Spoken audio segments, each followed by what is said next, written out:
سورہ قلم کی یہ آیات کئی ہفتوں سے چل رہی ہیں. وَإِنَّ لَكَ لَأَجْرًا غَيْرَ مَمْنُونٍ وَإِنَّكَ لَعَلَىٰ خُلُقٍ عَظِيمٍ فَسَتُبْصِرُ وَيُبْصِرُونَ. اے نبی صلی اللہ علیہ وسلم، آپ بہترین اخلاق پر ہیں اور آپ کے لیے اجر عظیم ہے. وَإِنَّ لَكَ لَأَجْرًا غَيْرَ مَمْنُونٍ کیا ہے؟ إِنَّكَ لَعَلَىٰ خُلُقٍ عَظِيمٍ فَسَتُبْصِرُ وَيُبْصِرُونَ بِأَيِّكُمُ الْمَفْتُونُ. عن قریب آپ بھی دیکھ لیں گے اور یہ بھی دیکھ لیں گے کہ کون مفتون ہے، کون فتنے میں پڑا ہوا ہے.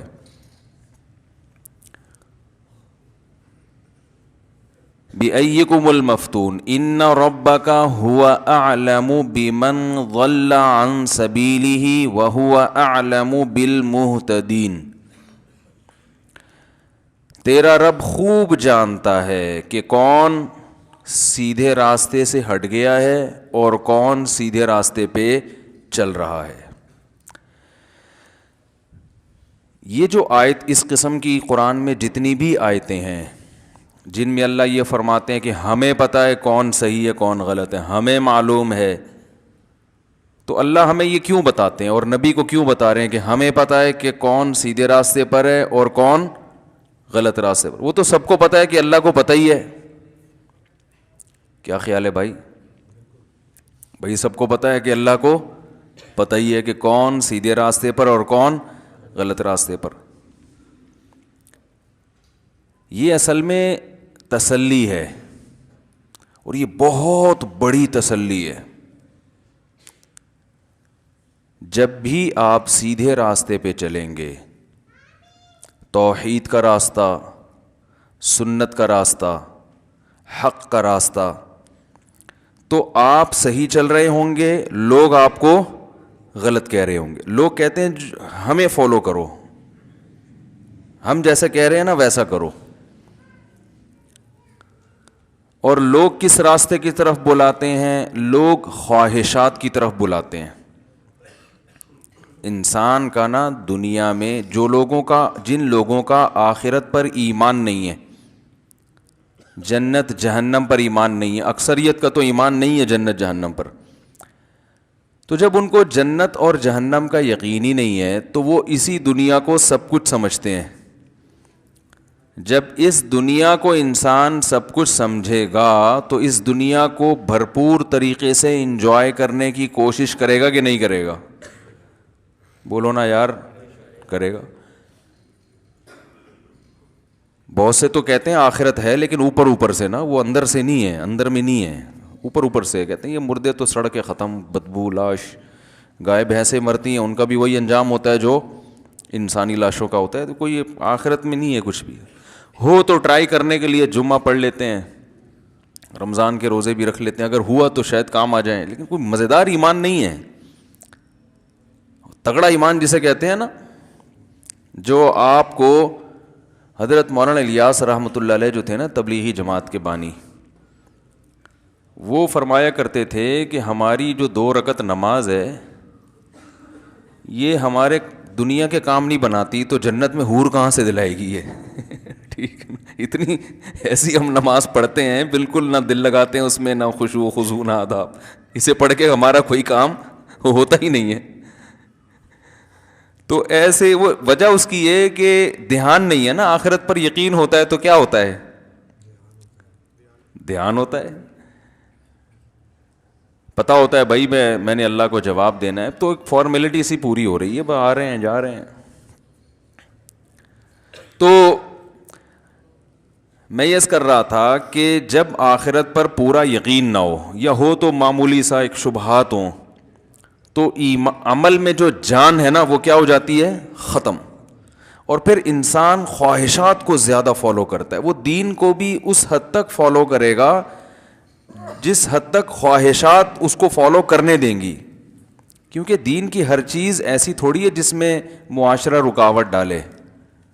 بہت ساری دین کی چیزیں ایسی ہیں معاشرہ کہتے ہیں چلو بھائی کر لو، ماشاءاللہ اچھی بات ہے یار، اگر کر لو تو ٹھیک ہے، نماز پڑھ لو، روزہ رکھ لو، کچھ چیزیں تو معاشرہ بھی اجازت دیتا ہے, وہ بھی 5 ٹائم پابندی سے نماز کی وہ بھی اجازت نہیں دے گا کہ آپ بہت زیادہ نمازی بن گئے, پروفیشنل نمازی جسے کہتے ہیں. تو جب آخرت پر پورا یقین نہیں ہوتا تو انسان پھر کیا کرتا ہے کہ یار پہلے خواہشات, جو موٹی موٹی خواہشات ہیں نا وہ پوری, جس میں سب سے پہلے پیسہ ہے. پیسے پہ لوگ کمپرومائز نہیں کرتے, کیونکہ غریب آدمی کو دنیا کا ناکام انسان سمجھا جاتا ہے. خواہشات کس سے پوری, غریب پوری کرتا ہے یا مالدار؟ بھائی غریب آدمی کا بریانی کھانے کا دل چاہے گا تو جیب میں پہلے ہاتھ ڈالے گا کہ پیسے ہیں یا نہیں ہیں. نکل آئے تو پھر 10 دفعہ سوچے گا یہ اگر بریانی میں خرچ کر دیے تو گھر میں بچوں کے لیے کھچڑی پکانے کے پیسے بھی بچیں گے کہ نہیں بچیں گے. تو وہ یہ ساری چیزیں جب سوچتا ہے نا تو وہ جیب سے ہاتھ واپس نکال لیتا ہے, تو ایسے ہی ٹھیک ہے. پیسہ ہو تو بریانی کیا, پیسے والے آدمی تو سوچ رہا ہوتا ہے کہ سب کچھ کھا کھا کے تھک گئے ہیں, اب کیا کھائیں یار. تو باتیں ہو رہی ہوتی ہیں نا دوستوں میں, یار وہ بیف نہیں, ابھی بیف رہنے دے, ایسا کر مٹن لے آ. مٹن نہیں یار, ایسا کر مٹن کو چھوڑ تو چکن لے آیا. ابے چکن تو کل بھی کھایا تھا یار. ہوٹل میں یہی بات ہو رہی ہوتی ہے نا, ابے چکن تو کل کھایا تھا, ایسا کرو ملائی بوٹی صحیح رہے گی. ابے ملائی بوٹی, چل ایک ملائی بوٹی لے آ. ایسے نا بیزاری سے, پیسے بہت ہیں ٹھیک ہے نا. ایک ایسا کر, وہ اس کو جب آرڈر دے رہے ہوتے ہیں نا, ایک ایسا کر ملائی بوٹی لے آ. اور چانپیں ہیں, وہ چانپ کو کیا کہتے ہیں آج کل, ایک بڑا اچھا سا نام آیا ہے. خیر یار ایک بڑا مشہور نام ہے چانپوں کا, چلیں چھوڑیں, چانپیں ہی صحیح ہیں. تو ایسا کر چانپیں لے آ, اور رائس میں جو ہے نا افغانی پلاؤ لے آ. اور بس 15-20 چیزیں لا کے پھر بچاتے کیسے ہیں, وہ اتنا سارا بچایا, ایک ادھر سے چکھا ایک ادھر سے چکھا. تو مالدار آدمی کو تو سمجھ میں نہیں آ رہا ہوتا کہ ساری خواہشات پوری ہو گئی, اب کیا کروں میں.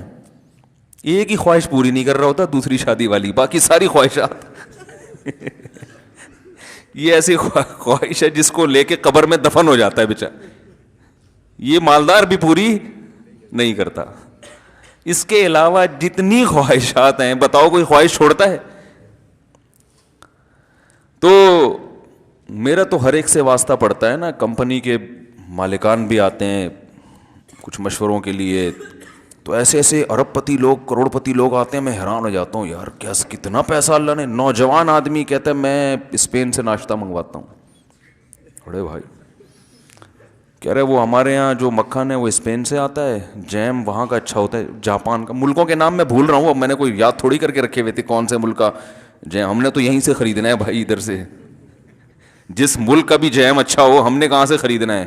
وہ جو پرچون کی دکان ہے بھائی, تو جو ذرا سستا والا ہمیں نکال کے دے دے صحیح ہے نا, 50 روپے کم میں جو مل رہا ہے وہ دے دے بھائی تو ہمیں. ایسے ہی ہمارے ایک دوست تھے, وہ بھی کہہ رہے تھے میں نے یہ بادام جو ہے نا پتہ نہیں ایران سے منگوائے ہیں, یہ پستہ جو ہے یہ پتہ نہیں چائنا کا ہے, یہ فلانے یہ اخروٹ وہاں کا ہے. تو ہمیں مذاق سوجا, ہم نے کہا یہ مونگ پھلی کھائیں.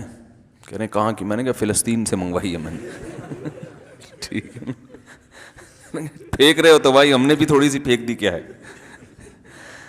تو دولت مند آدمی جو ہے نا, دولت مند آدمی, مالدار آدمی کے پاس تو پیسہ اتنا ہے کہ اس کو سمجھ میں نہیں آ رہا کہ میں کروں کیا. تو اب جب آخرت پر پورا ایمان نہیں ہوتا تو انسان خواہشات کو پھر, بھائی جب سب کچھ یہی دنیا ہے تو یار مزے ہونے چاہیے نا, لائف کو کیا ہونا چاہیے, انجوائے کرو, انٹرٹینمنٹ ہو. یہ والی فلم دیکھ لی, اب دل بھر گیا, اب کوئی دوسری فلم اسی ٹائپ کی کہانیوں سے دل بھرا, تو اب تھوڑا فلم کا اسٹائل بھی چینج ہونا چاہیے, ٹھیک ہے نا. تو مختلف فلمیں دیکھ لی, ڈرامے دیکھ لیے, سارے انٹرٹینمنٹ, اس کے بعد بھی کم بخت آخر میں بور ہو رہے ہوتے ہیں. یار کیسی بورنگ لائف گزر رہی ہے. غریب آدمی بور نہیں ہوتا, وہ تو اسی بریانی کے چکر میں نا جو اس دن رہ گئی تھی سوچنے کے لیے اس کے پاس ٹائم ہوتا ہے نا, وہ اسی کو سوچ رہا ہوتا ہے, تو بور نہیں ہوتا وہ. تو خیر کہاں سے کہاں بات چلی جاتی ہے یار. تو خواہشات جو ہے نا, انسان کی خواہشات, وہ خواہشات جب آخرت پر پورا یقین نہیں ہوتا، ایمان نہیں ہوتا، تو انسان ہدف کس کو بناتا ہے؟ خواہشات کو۔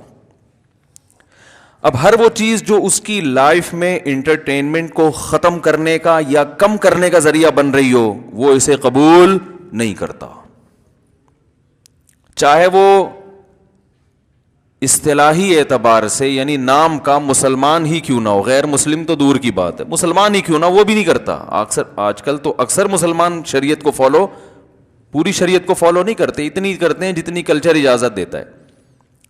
اب ہوتا یہ ہے کہ اس معاشرے میں جہاں ایمان کی کمی ہے، لوگ خواہشات کے پیچھے چل رہے ہیں، کوئی ایک سر پھیرا پیدا ہو جائے جو کہے میں شریعت کو فالو کروں گا، تو وہ غلط راستے پہ ہے یا سیدھے راستے پہ؟ تو پبلک اس کو کیا کہہ رہی ہوتی ہے؟ غلط راستے پہ۔ ابھی ہمارے ایک دوست کا واقعہ ہوا ہے، ان کی کسی کوئی رشتہ دار خاتون نے کسی ملک میں غیر مسلم مرد سے نکاح کر لیا۔ یورپ میں، امریکہ میں اس طرح کے واقعات ہو رہے ہیں، اللہ تعالیٰ سب کو اپنی پناہ میں رکھے۔ تو کفر ہے سیدھا سیدھا، زنا پہ آپ نکاح کا لیبل لگائیں، یہ تو برائی پہ آپ نے، شراب پہ آپ حلال کا لیبل لگا کے اس کو پی رہے ہیں، یہ تو کفر ہے نا، اللہ کی آیات کے ساتھ مذاق ہے۔ بھائی شراب کو شراب سمجھ کے پیو، گناہ گار ہو تو اللہ سے توبہ کرو، اللہ توبہ کی توفیق دے۔ گناہ کو گناہ سمجھ کے انسان کرتا ہے تو وہ گناہ ہے، اس کی سزا پانے کے بعد ایک دن جہنم سے نکل جائے گا، کیونکہ ایمان کی برکت ہے، برائی کو برائی سمجھتا تھا۔ لیکن اگر آپ شراب کو فخر سے پینا شروع کر دیں، بولیں اچھا کر رہا ہوں میں، یا اس پہ حلال کا لیبل لگا دیں کہ یہ نہیں، یہ حرام ہے ہی نہیں، حلال ہے، تو وہ ان آیتوں کا انکار ہو گیا نا، قرآن کی جو آیتیں ہیں ان کا انکار ہو گیا نا، جس میں اللہ نے فرمایا انما الخمر والمیسر والانصاب والازلام رجس، اے ایمان والو شراب، جوا اور یہ پانسے اور بت پرستی، یہ سب ناپاک چیزیں ہیں، فاجتنبوہ، اللہ نے شراب کو بتوں اور جوے کے ساتھ ذکر کیا ہے، جو بت کھڑے کیے جاتے تھے نا ان کے ساتھ، اتنے گندا عمل ہے اللہ کی نظر میں، فاجتنبوہ، چھوڑ دو اس کو۔ صحابہ نے یکدم چھوڑ دیا، اللہ نے کہہ دیا نجس، تو پھر بھی اگر آپ نہیں چھوڑتے اس کو تو آپ کہو میں غلط کر رہا ہوں۔ اب آپ دو طریقے ہوں گے جس سے اگر انسان برائی کو برائی سمجھ کے کرتا ہے نا تو بھی مسلمان ہے، کیونکہ نبی کا امتی ہے، نبی کی تعلیمات کو فالو کرنے کا التزام کیا اس نے، نہیں ہو رہا، سزا پائے گا جہنم میں، اور انشاءاللہ نبی کی شفاعت کی برکت سے نکل جائے گا۔ لیکن اگر آپ نے شراب کو یہ کہہ دیا کہ یہ حلال ہے، تو یہ قرآن کی آیت کا انکار ہے یا نہیں ہے؟ تو اللہ کو غضب آئے گا، میں کہہ رہا ہوں حرام ہے، تو کہاں سے کہتا ہے کہ حلال ہے؟ یا آپ نے شراب کو غلط سمجھا مگر آپ اس غلط پہ فخر کر رہے ہیں، آپ کہہ رہے ہیں حرام ہے تو ہوتا رہے، یہ تو اسلام نے ایسے ہی حرام کر دیا، میں تو پیوں گا، فخر کر رہے ہو، کوئی ہے روکنے والا تو روک لے مجھے، ہم تو صحیح کر رہے ہیں، یہ تو ڈپریشن کا علاج ہے بھائی، پاگل ہیں جو لوگ شراب نہیں پیتے، چھوڑو ان مولویوں کے چکر میں نہیں پڑو۔ تو یہ بھی گناہ پہ فخر کے ساتھ ہے نا، یعنی کوئی آپ اللہ سے پھڈا کر رہے ہو۔ بھائی دیکھو، ایک پولیس والا آپ کو دیکھ لیتا ہے، آپ نے گاڑی میں سیٹ بیلٹ نہیں باندھی ہوئی، ٹھیک ہے نا، تو پولیس کے احترام میں آپ کم از کم اس وقت باندھ لیتے ہو کہ یار یہاں سے گزر جائیں پھر کھول لیں گے، لیکن آپ اس کے سامنے سیٹ بیلٹ کھول کے جا رہے ہو، پولیس والے نے دیکھا آپ کو ہاتھ دیا تو آپ کیا کر لیتے ہو؟ سوری کر لیتے ہو، یار غلطی ہو گئی، آئندہ خیال کروں گا۔ ممکن ہے پولیس والا چھوڑ دے، چل یار جا، آئندہ شکل سے کوئی شریف آدمی لگ رہا ہے، باتیں بھی شرافت والی کر رہا ہے، چل جا، ہو سکتا ہے چھوڑ دے، اور یہ بھی ہو سکتا ہے کہ پینلٹی لگا دے، جرمانہ لگا دے۔ تو آخرت کا بھی معاملہ ایسا ہے، گناہ ہو گیا تو ہو سکتا ہے آپ کی نیکیاں اتنی ہوں کہ اللہ اس گناہ کو ختم کر دے، ویسے ہی معاف کر دے۔ یہ بھی ممکن ہے کہ نبی کی شفاعت کام آ جائے، یہ بھی ممکن ہے کوئی خاندان میں کوئی شہید ہو، کوئی حافظ ہو، عالم ہو، وہ بخشوا دے، بہت سارے آپشن ہیں مسلمان کے پاس۔ لیکن اگر ایک بات بتاؤ، آپ سیٹ بیلٹ نہیں تھی، پولیس نے آپ کو روکا، آپ پولیس کے سامنے کھڑے ہو گئے، آپ نے کہا سوری نہیں کر رہے، آپ کہہ رہے ہو ہاں تو میں نہیں باندھتا، تو کیا کر لے گا میرا ہے بھائی، نہیں باندھ رہا میں سیٹ بیلٹ۔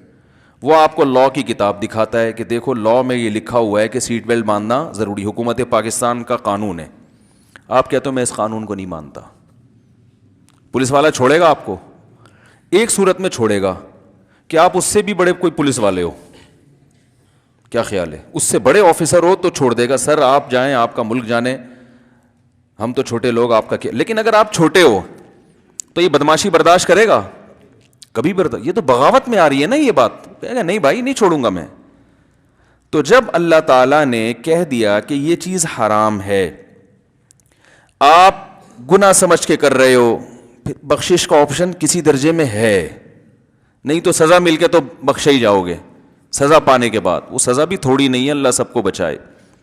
لیکن آپ کہہ رہے ہو کہ میں تو پیوں گا, کوئی روک سکتا ہے تو روک لے, کوئی غلط نہیں, میں اس قانون کو ہی نہیں مانتا, میں اسلام کے اس قانون کو غلط سمجھتا ہوں. تو میرے بھائی پھر یا تو اللہ سے اگر بڑے ہو پھر تو چھوٹ جاؤ گے, یا آپ کے پاس کوئی ایسی سفارش ہو جو معاذ اللہ سے بھی کسی بڑی ذات کی سفارش ہو جس کی اللہ بھی اس کے سامنے عاجز, معاذ اللہ عاجز آ جاتا ہو. تو ظاہر ہے ایسا تو کوئی بھی نہیں ہے. اس مائک کو کیا ہو رہا ہے بھائی؟ کچھ لگ رہا ہے کچھ نہیں, یہ مائک کی بیٹری مجھے لگ رہا ہے کمزور ہو رہی ہے. آواز جو ہے نا اس کی آہستہ آہستہ, جیسے بیٹری جب کمزور ہوتی ہے نا اس کی, جو جہاں سے آوازیں آ رہی ہیں جی, تو جو ہے نا پھر نہیں چھوڑے گا آپ کو وہ. تو اللہ کافر کی بخشش کا آپشن اللہ نے ختم کر دیا اسی وجہ سے کہ تم تو اکڑ کے زندگی گزارتے تھے, تم تو مانتے ہی نہیں تھے. تو اس موت سے پہلے توبہ کر لی تو ٹھیک ہے, نہیں تو پھر نہیں بخشش. اللہ کہے گا نہیں چھوڑوں گا.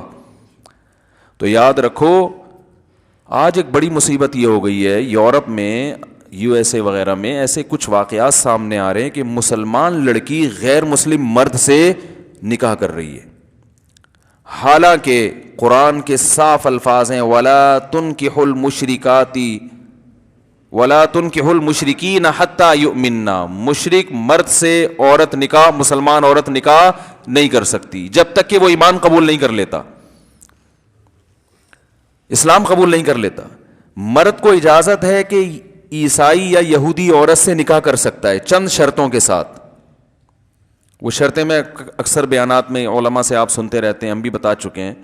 لیکن عورت کو کسی صورت میں اجازت نہیں ہے کہ وہ غیر مسلم مرد سے, اور مسلمان بھی صرف یہود و نصارہ, عیسائی, کرسچن اور یہودی, ہندو لڑکی سے مسلمان نکاح بولو بھائی نہیں کر سکتا. مسلم جو ہے وہ سکھ لڑکی سے نکاح نہیں کر سکتا. تو یہ شرط ہے, یہ اللہ نے حکم دے دیا. اب کسی غیر مسلم کو اگر اس پہ اعتراض ہو رہا ہے کہ بھائی اسلام نے ایسی پابندی کیوں لگائی, تو بھائی یہ تو اسلام جانے, اسلام کو فالو کرنے والے جانے نا, اس میں آپ کو کیا اعتراض ہے؟ اسلام آپ کو کوئی چھیڑ تھوڑی رہا ہے, کوئی تنگ تھوڑی کر رہا ہے, آپ کو آپس میں نکاح کی اجازت دے رہا ہے. اسلام نے غیر مسلموں کے بارے میں اتنا بڑا ظرف رکھا ہے کہ اگر کوئی میاں بیوی جو غیر مسلم تھے ان کی شادی ہو گئی, اسلام قبول کرتے ہیں, تو اس دوبارہ سے ان کو نکاح کی ضرورت نہیں ہے. اسلام ان کے پرانے نکاح کو جو ان کے مذہب کے مطابق ہوا تھا اس کو صحیح مانتا ہے. سمجھ رہے ہیں بات کو؟ کسی ہندو نے ہندو لڑکی سے شادی کی, اب مسلمان ہو رہے ہیں دونوں, تو دوبارہ نکاح کی پڑھوانے کی ضرورت نہیں ہے. ان کی جو اولاد ہوئی وہ بھی حلال سمجھی جائے گی, اور یہی سمجھا جائے گا کہ ان کا جو ہندو مذہب کے مطابق نکاح ہوا تھا, تو چونکہ ان کے مذہب میں یہ نکاح درست ہے, اس طریقے سے نکاح ہوتا ہے, تو جب اسلام لائیں گے تو اسلام کہے گا ہم آپ کے مذہب کے مطابق جو نکاح ہوا تھا اس کو درست مانتے ہیں. تو ان کے مذہب کو اسلام نے چھیڑا ہی نہیں ہے اس معاملے میں. لیکن اسلام نے اپنے فالوورز پہ پابندی لگائی ہے کہ آپ اگر نکاح کرنا چاہتے ہو تو یہ شرط ہے, مسلمان لڑکی غیر مسلم مرد سے نکاح نہیں کر سکتی, ہوگا ہی نہیں نکاح, کالعدم ہے وہ. اب قرآن نے صاف لفظوں میں بیان کر دیا, پوری امت کا اجماع ہے, اسلام کا ایک حکم ہمارے سامنے آ گیا. اب اگر مسلمان لڑکی کسی غیر مسلم مرد سے نکاح کرتی ہے تو ظاہر ہے وہ نکاح کر کے جو ان کے درمیان سیکشول ریلیشن ہوگا اس کو حلال سمجھ رہی ہے نا, لیگل سمجھ رہی ہے, حالانکہ اکارڈنگ ٹو شریعہ وہ لیگل نہیں ہے. تو آپ ایک انلیگل چیز کو پہ لیبل کیا لگا رہے ہیں؟ لیگل کا. تو یہ اللہ کے ساتھ مذاق ہو گیا کہ نہیں ہو گیا؟ اللہ کی آیات کے ساتھ. تو یہ تو کفر ہے صریح, اس کی بالکل اجازت نہیں, اور یہ زنا ہے, اس میں اور زنا میں کوئی فرق نہیں ہے. تو اب ہوا یہ کہ کسی کے خاندان میں کسی خاتون نے ایسا کیا جو خبر مجھے پہنچی ہے، اب غلط خبر پہنچی ہے تو بھائی میں نہیں جانتا، لیکن بالفرض میں فرض کر لیتا ہوں یہ خبر صحیح ہے، کیونکہ مجھے جو مستند ذرائع سے خبر پہنچی وہ یہ پہنچی کہ غیر مسلم مرسل کیا ہے، واللہ عالم، ہو سکتا ہے وہ چھپ کے مسلمان ہو گیا ہو، تو ممکن ہے وہ اس نے اسلام کو لوگوں کے سامنے ظاہر نہ کیا ہو، لڑکی کے سامنے بتا دیا ہو کہ میں مسلم ہوں، بعض دفعہ ڈرتے بھی ہیں لوگ، لیکن ہمیں جو خبر پہنچی وہ یہ پہنچی کہ وہ غیر مسلم ہے۔ اب کیا ہوا ہے کہ جب پتہ چلا کہ غیر مسلم ہے تو خاندان نے بہرحال وہ سیلیبریٹ کیا، کوئی بات نہیں، شادی تو شادی ہوتی ہے، کارڈ بھی چھپ رہے ہیں، لوگ مبارک، ایک تھا سر پھرا کوئی، اس نے کہا بھائی یہ میں نہیں اس میں جاؤں گا اس شادی میں، اور یہ غلط ہو رہا ہے، اس نے واٹس ایپ پہ فیس بک پہ آواز اٹھائی، یہ غلط ہے، حرام ہے، ناجائز ہے، زنا کو پر نکاح کا لیبل مت لگاؤ، میرج کا لیبل مت لگاؤ۔ تو اب کیا ہوا ہے کہ بجائے اس کے کہ بات کو مانا جاتا، خاندان اس کے خلاف ہو گیا، یہ پاگل ہے، یہ جو ہے نا وہ معاشرے میں وہ پھیلا رہا ہے یعنی ایک جذباتیت کو فروغ دے رہا ہے۔ تو میں نے تو خیر ان صاحب سے کہا، میں نے کہا آپ نے اپنا فرض ادا کر دیا، دوبارہ اس پہ آواز اٹھانے کی ضرورت نہیں ہے، بس آپ نے بائیکاٹ کر لیا، نہیں گئے، اور آپ نے ان کو بتا دیا یہ حرام ہے، ناجائز ہے، اتنا اس زمانے میں تبلیغ کافی ہے، بار بار ایک چیز کے پیچھے نہیں پڑو، چھوڑ دو ان کو اپنے حال، آپ نہیں تعلق رکھو، ختم، ایک دفعہ تبلیغ جو ہے نا ایک دفعہ کافی ہے، صحیح ہے نا، ایک دفعہ تبلیغ کر دی اچھی طرح سے صاف لفظوں میں، ان کو علماء کے فتاوی بھی دکھا دیے، دلائل بھی دکھا دیے، قرآن کی آیات کا حوالہ بھی دے دیا، بس اب پیچھے نہیں پڑو ان کے، چھوڑ دو اپنے حال پہ، جائیں جہنم میں۔ لیکن یہ عمل غلط ہے، اس میں آپ کے لیے شرکت جائز بولو بھائی نہیں ہے۔ اگر ایسا میرڈ جوڑا آپ کے گھر آتا ہے، آپ نہیں مل سکتے، بولے بھائی نہیں، یہ اس کی اجازت نہیں ہے، برائی پہ آپ اچھائی کا لیبل لگا کے گھوم رہے ہو، یہ ہم تو اس میں شریک نہیں کریں، شرکت نہیں کر سکتے۔ جیسے میں بتاتا ہوں نا، 3 طلاقیں دینے کے بعد بھی اگر کسی نے بیوی کو رکھا ہے تو آپ اس کا معاشرتی بائیکاٹ کریں، یہ تو اسلام کے ساتھ مذاق ہے۔ جب 3 طلاقیں دے دی ہیں تو بیوی تھوڑی ہے وہ، اسلام نے کہا ختم، اللہ نے قرآن میں کہہ دیا ختم۔ جب بیوی نہیں ہے تو کس بیس پہ وہ اس کو لے کے گھوم رہا ہے؟ وہ بولے میری گرل فرینڈ ہے، پھر آپ اس کو نصیحت کر سکتے ہو یار گرل فرینڈ کا اسلام میں تصور نہیں، کیونکہ اب اس سے اسلام تو چینج نہیں ہو رہا نا۔ گرل فرینڈ ہے تو بھائی گرل فرینڈ تو بہت سے لوگوں نے رکھی ہوئی ہے، آپ نے بھی رکھی ہوئی ہے، غلط کر رہے ہو بھائی، اچھا دیکھو شادی کر کے رہا کرو وغیرہ وغیرہ، یہ تو کیونکہ گناہ پہ حلال کا لیبل بولو بھائی نہیں لگا رہا۔ کوئی شراب پی رہا ہے تو آپ اس کو سمجھائیں محبت سے، لیکن شراب پہ زمزم لگ کے پی رہا ہے تو پھر تھوڑی بھائی دفع ہو یہاں سے، نکل یہاں سے بھائی، تو اسلام کو ذلیل کر رہا ہے، معاذ اللہ اسلام کو بدنام کر رہا ہے، تو اسلام میں تحریف کر رہا ہے۔ طلاقیں دے دے کے لوگ رکھیں گے تو طلاق کے لفظ کی کوئی ویلیو رہے گی؟ طلاقیں دیتے ہوئے تو کوئی اہل حدیث سے ذہن میں نہیں ہوتا کہ اہل حدیث سے فتویٰ لیں گے یا فلانے سے لیں گے۔ اہل حدیث بھی 3 طلاقوں کو ناجائز کہتے ہیں کہ دینا حرام ہے۔ جب آپ 3 دے رہے تھے تو آپ نے کسی اہل حدیث سے فتویٰ لے کے 3 دی تھی؟ دینے کے فوراً بعد آپ کہاں فتویٰ لے رہے ہو؟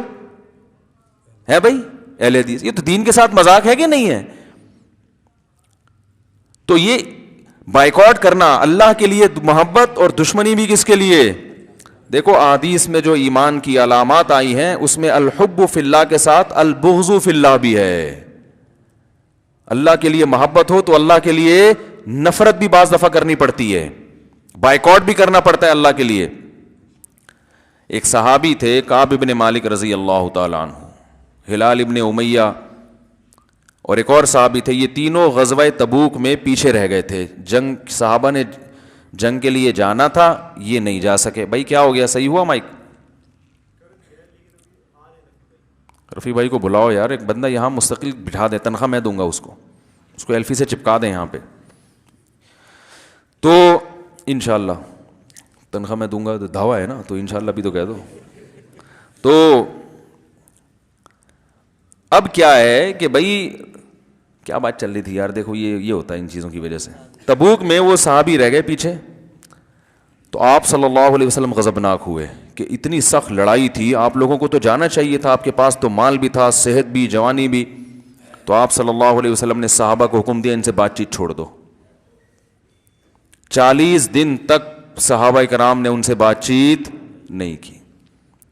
تو اب یہ جو ناراضگی ہے یہ بھی کس کے لیے؟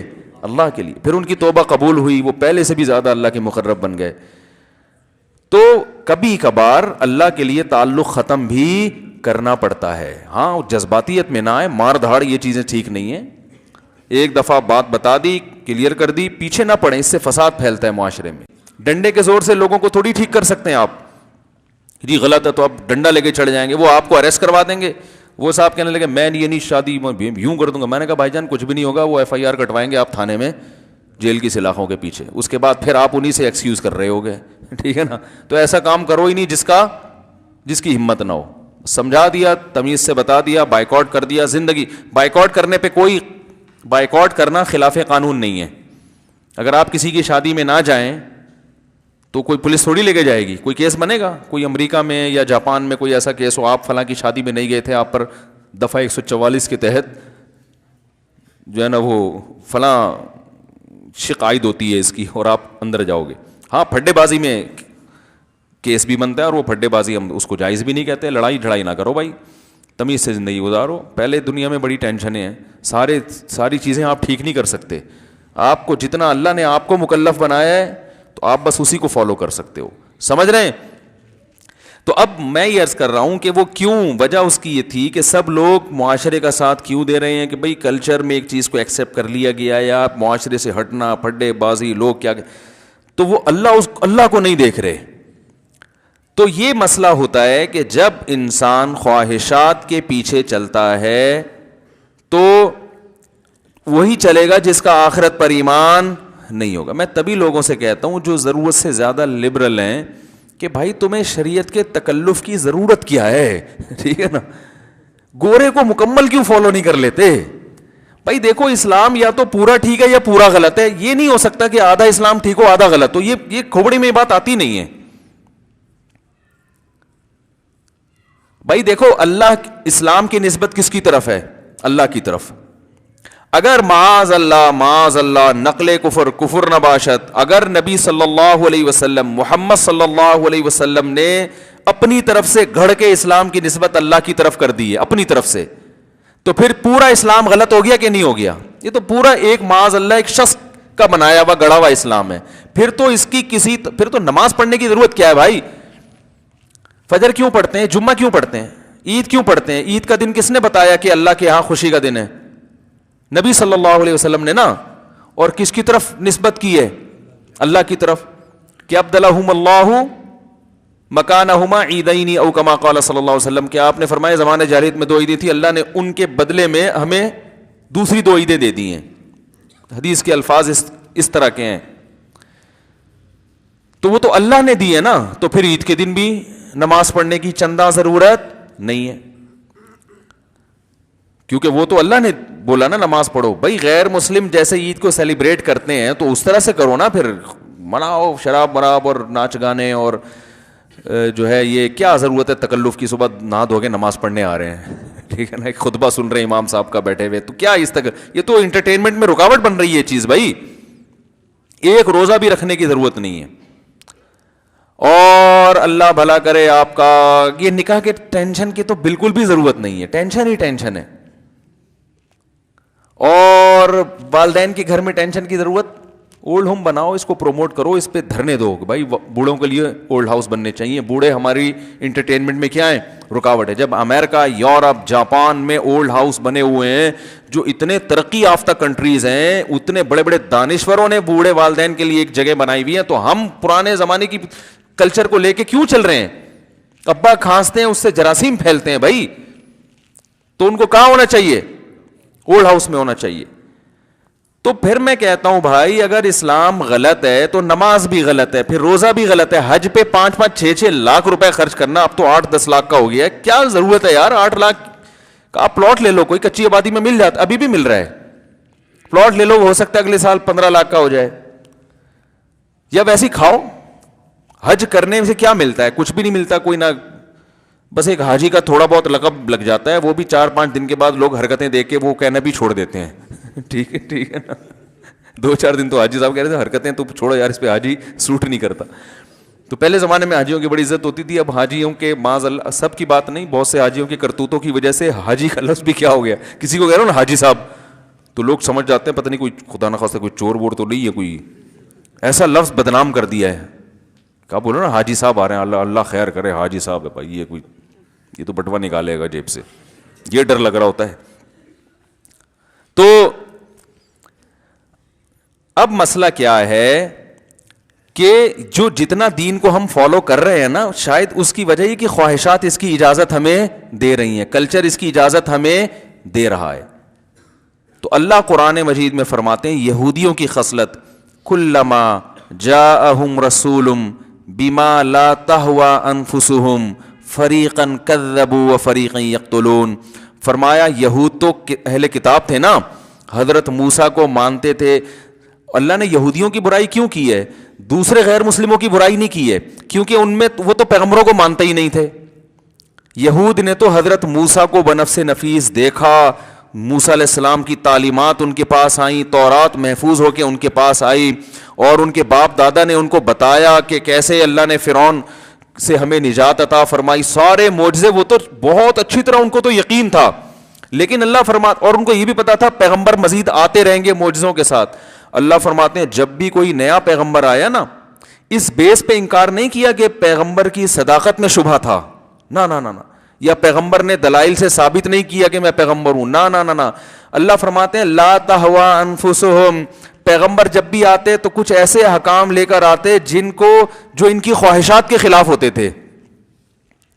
سمجھ رہے ہیں, جن تعلیمات, کچھ تعلیمات, ساری نہیں, کچھ تعلیمات ایسی ہوتی ہیں جو کلچر کے خلاف ہوتی ہیں, جن میں ان کو مجاہدہ کرنا پڑتا تھا. تو اللہ فرماتے ہیں جہاں کسی پیغمبر نے ایسی بات کہی جو ان کی خواہشات کے اگینسٹ, فرمایا بہت سے پیغمبروں کا انکار کیا, بہت سو کو تو قتل کر دیا انہوں نے کہ یہ رکاوٹ ڈال رہے ہیں. کیونکہ جب پیغمبروں کو اگر ایسے ہی چھوڑ دیا جاتا تو پیغمبر کی دعوت دلائل سے بڑی زبردست ہوتی ہے, دلائل سے لوگ ان کی طرف مائل ہوتے ہیں. تو جو ان کی طرف مائل نہیں ہو رہے تو مائل ہونے والے ان کو برا سمجھنا شروع کر دیتے ہیں کہ یہ غلط ہے. تو کوئی انسان اپنے بارے میں یہ برداشت کر سکتا ہے کہ لوگ مجھے غلط سمجھیں, تو کہتے تھے ان کو راستے سے ہٹاؤ تاکہ ہماری چودراہٹ برقرار رہے, ہم اپنی خواہشات پہ عمل کرتے رہیں. تو وہ کام جو یہودیوں نے کیا وہی کام آج مسلمان بھی کر رہے ہیں کہ نہیں کر رہے.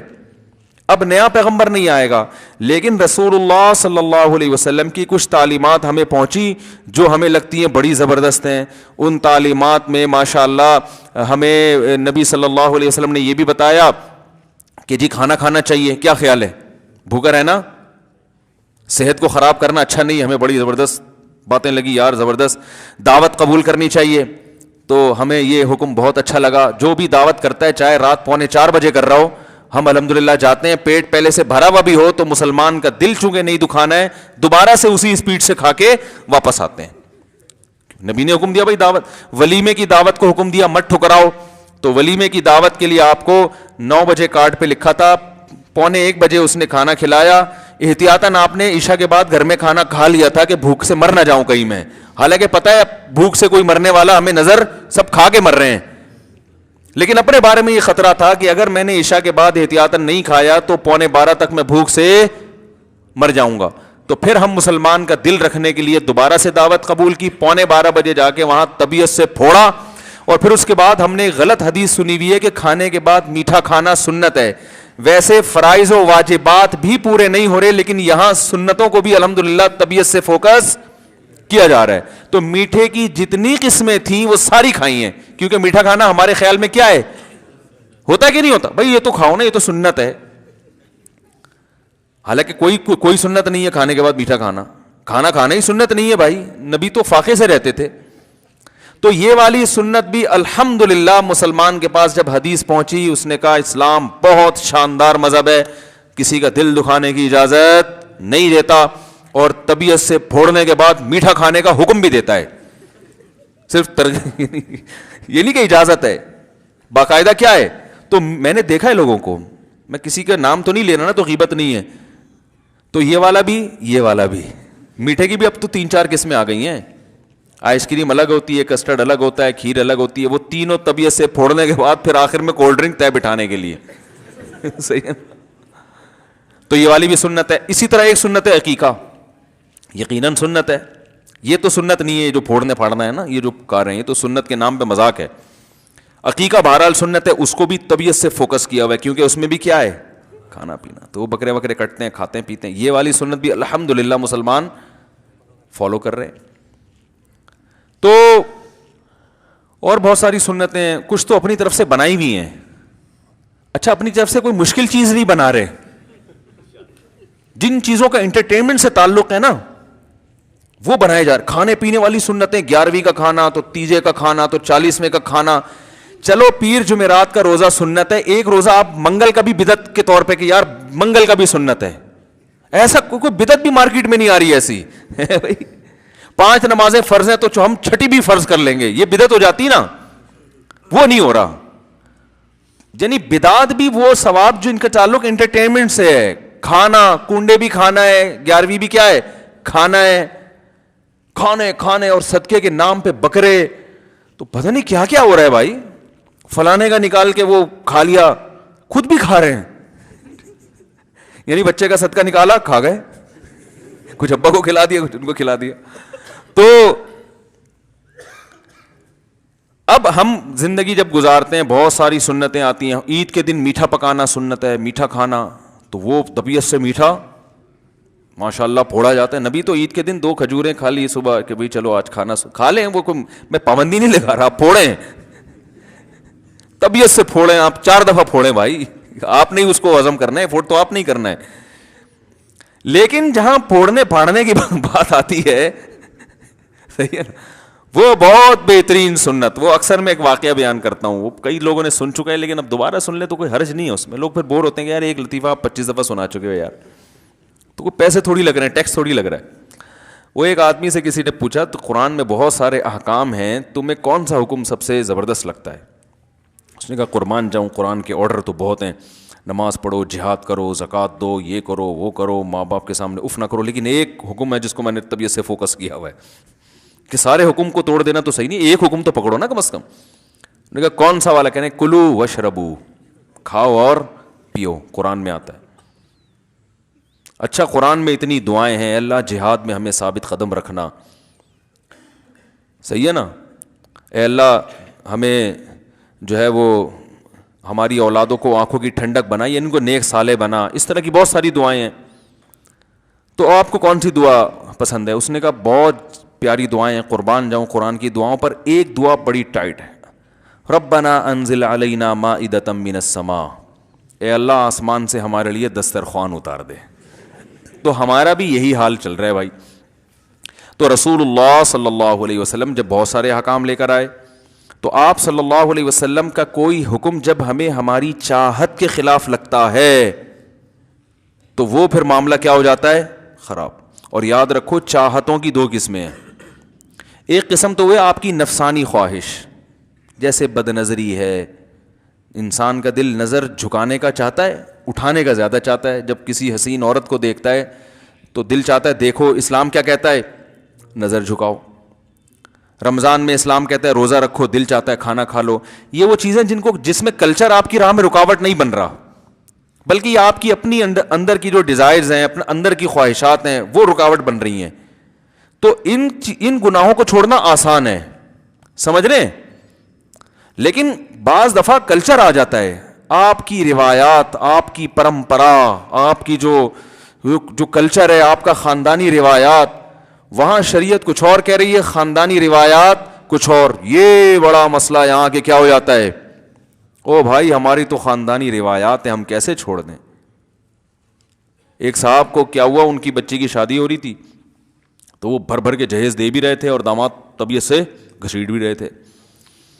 تو ہم نے, وہ دیندار ماشاءاللہ داڑھی ان کی, ہم نے کہا بھائی چلو داماد بے دین ہوتا, اول تو بے دین آدمی کو بیٹی دے کیوں رہے ہو, لیکن چلو مجبوری ہے, بعض دفعہ دینی پڑتی ہے, کوئی رشتہ ڈھنگ کا مل نہیں رہا ہوتا, تو آدمی کہتا ہے چلو اس میں ایک خرابی ہے, دوسری اچھائی ہیں, تو some thing is better than nothing.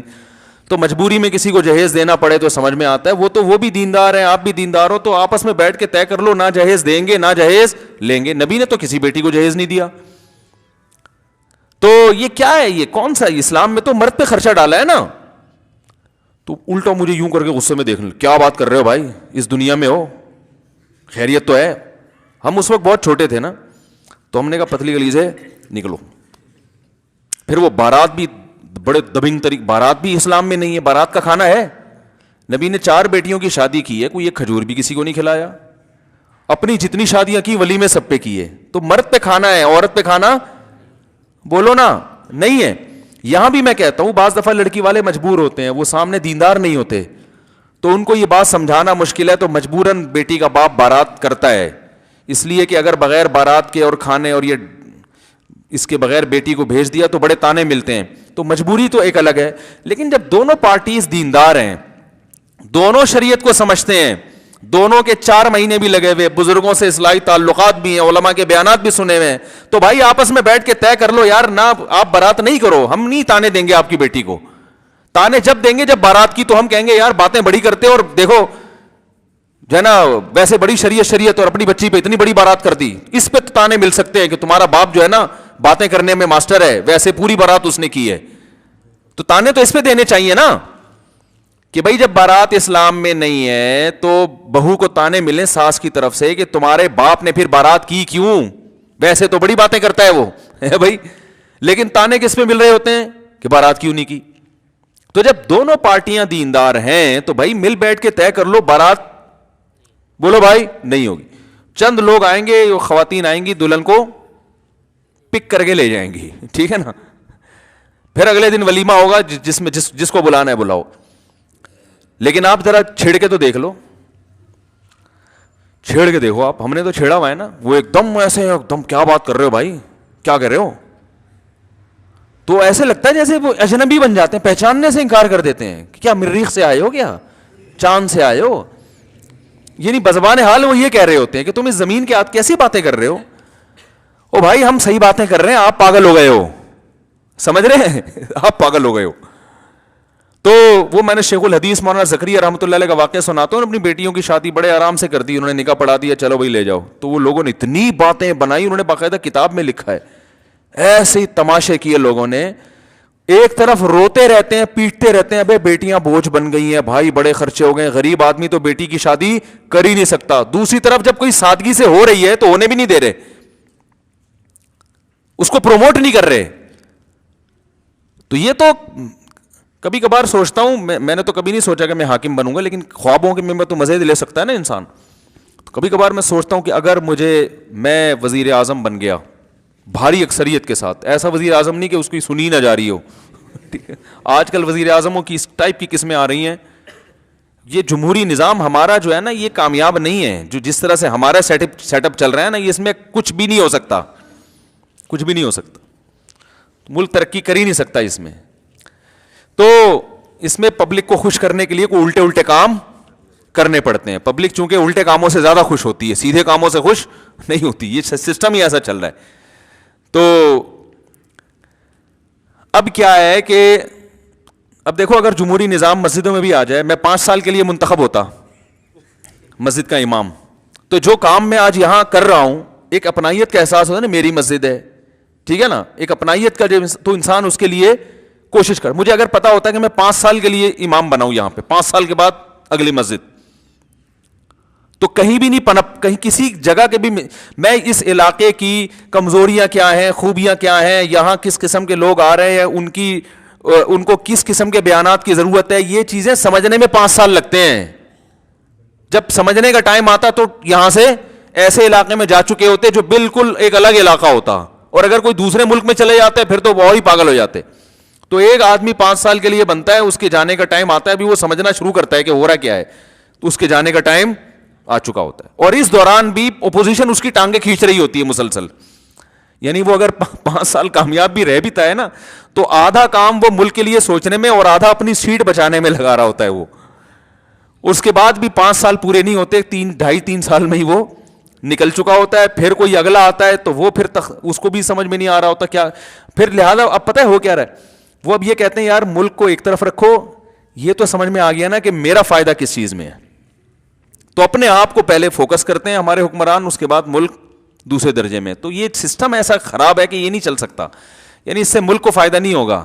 لیکن اب کوئی آلٹرنیٹ ہے نہیں تو اسی کو برداشت کریں, کیا کر سکتے ہیں. تو خیر کیا کہہ رہا تھا یار میں جلدی سے, میں وزیر اعظم تھوڑی دیر کے لیے فرض کر لو بنا ہوا ہوں, تو میرے دماغ میں پتہ ہے کیا آتا ہے, اب کلپ نہ بن جائے یار, اس پہ ایک مذاق بن جاتا ہے, یہ پتہ نہیں کیا اونچے اونچے خواب دیکھنے پہ گورنمنٹ کی طرف سے کوئی پابندی نہیں ہے, بن جائے تو بھی کوئی اس وضاحت کے ساتھ بن جائے کلپ تو پھر ٹھیک ہے. تو فرض کریں میں وزیر اعظم بن گیا, تو میرے ذہن میں پتہ ہے کیا خیال آتا ہے, سب سے پہلے میں کیا کروں گا, مزاروں کو گراؤں گا, کیونکہ اسلام کی ابتدا کہاں سے ہوتی ہے. اب خادم حسین رضوی کے ساتھ میرا لوگ بنا دیں گے, انہوں نے کہا تھا نا میں قرضہ ایسے ختم کروں گا, تو اب میرے ساتھ بھی لوگ ٹک ٹاک میں نہ لے آئیں کہ یہ ملک کی اصلاح ایسے کریں گے. انہوں نے کہا تھا نا کہ میں قرضہ ایسے ختم کروں گا, تو وہ تو پتہ نہیں ویسے ختم ہوگا کہ نہیں ہوگا, لیکن بہرحال ڈر لگتا ہے کہ ٹک ٹاک نہ بنا دیں کوئی لوگ. تو خیر فرض کر لیں بن گئے, یا میں کیوں آپ بن گئے, یہ ان پہ بلی رکھو نا, آپ وزیر اعظم بن گئے, مجھ سے مشورہ لینے کے لیے آئے کہ میں کیا کروں, تو میں آپ سے کہوں گا سب سے پہلے تو یہ مزار گراؤ. نبی صلی اللہ علیہ وسلم نے حکم دیا کوئی قبر ایک بالش سے اونچی ہو تو اسے گرا دو, حضرت علی کو حکم دیا تھا نا. تو سب سے پہلے تو بھائی ایک اللہ پہ تو آ جائیں نا, تو مزاروں سے تو بت پرستی شرک پھیلتا ہے. لوگ مسجد میں آنے کے بجائے اپنی مرادوں پوری کرنے کے لیے کہاں جا رہے ہیں, مزاروں پہ, حالانکہ جو مزار والا ہے اس کو بھی اللہ نے حکم دیا تھا کہ مسجد میں آؤ. تو آپ کو بھی تو مسجد ہے نا, نبی صلی اللہ علیہ وسلم مراد پوری کرنے کے لیے مسجد میں جاتے تھے نا. کیا خیال ہے بھائی, بیت اللہ جایا کرتے, ہم بھی جب جاتے ہیں حج کرنے تو مسجد نبوی جاتے ہیں یا حج کرنے بیت اللہ جاتے ہیں, حج عبادت ہے نا, تو عبادت کی جگہ کہاں ہے, عبادت کی جگہ مسجد ہے, مسجد نبوی ہے یا مسجد حرام ہے, وہ ہے عبادت کی جگہ. تو سب سے پہلے کیا کرنا چاہیے, کیا گرائیں گے ہم, مزار گرائیں گے. سب برابر, جتنے مجاور مزاروں پہ بیٹھے ہوئے ہیں ان کو سروس اسٹیشن لے جا کے نہلا دھلا کے توبہ کروا کے چلو بھائی گھر جاؤ, پھر بھی باز نہیں آتے تو جیل جاؤ, کیونکہ یہ بڑے گندے ہوتے ہیں. آپ کو پتہ ہے مجاور یہ نہائے نہیں ہوتے کئی دنوں سے, ان کو ٹائم ہی نہیں ملتا, اتنا پیسہ اکٹھا کر رہے ہوتے ہیں نا کہ نہانے وانے کا ٹائم نہیں ملتا ان کو. تو باطنی طہارت بھی ظاہری سروس پہ, کیونکہ نہانے سے ویسے عام واش روم میں نہانے سے یہ نہیں, یعنی اتنا باقاعدہ سروس کروانی پڑے گی. صحیح ہے, تو یہ سارے پابندیاں بھائی ایک عام قبروں کی طرح ہیں. کوئی ٹھیک ہے بزرگوں کا احترام, جو صاحب قبر ہے وہ تو ٹھیک ہے, وہ تو ہر وقت احترام تو جو بھی اللہ والے ہیں, لیکن قبر تو کچی ہی ہوگی, ایک بالش سے زیادہ اونچی نہیں ہوگی, اور قبر پرستی نہیں ہوگی, وہاں کوئی کسی کو مسٹنڈے کو بیٹھنے کی اجازت نہیں ہوگی. قبر پہ آؤ, اپنے لیے دعا مانگو, بزرگ کے لیے بھی مانگو, پتلی گلی سے نکلو. جیسے نبی صلی اللہ علیہ وسلم سے زیادہ معزز قبر کس کی ہو سکتی ہے, تو وہاں کسی کو بیٹھنے کی اجازت نہیں ہے. یہاں صلاۃ والسلام پڑھیں اور آگے سے نکل جائیں. آپ صلی اللہ علیہ وسلم نے فرمایا اللہ میری قبر کو, آپ نے صحابہ امت کو وصیت کی میری قبر کو عیدگاہ مت بنانا, کوئی میلے ٹھیلے کی جگہ نہ بنا دینا.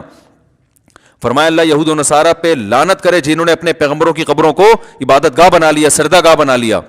تو یہ تو نبی کی دعا ہے جس کی وجہ سے آج آپ صلی اللہ علیہ وسلم کی قبر محفوظ ہے. اللہ نہ کرے اگر یہ ماں باپ معاملہ ہمارے ہاتھ میں دے دیا جاتا, پاکستانیوں کے ہاتھ میں, تو کیا اشر کیا ہوتا.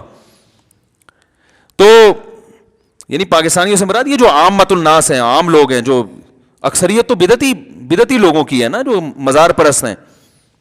تو پہلا کام یہ کروں گا. دوسرا کام میں سب سے پہلے یہ کروں گا کہ بارات کے کھانے پر کیا لگاؤں گا, پابندی. بیٹیوں کو بوجھ نہ سمجھیں, جہیز پر انکوائری ہوگی کہ دیکھو کس, یہ جو تیرے اندر یہ بیڈ ہے تیرے باپ نے تجھے دیا تھا, یہ دامادوں کے یہاں نا پولیس جائے گی انکوائری, ایجنسی کے لوگ جائیں گے انکوائری کے لیے.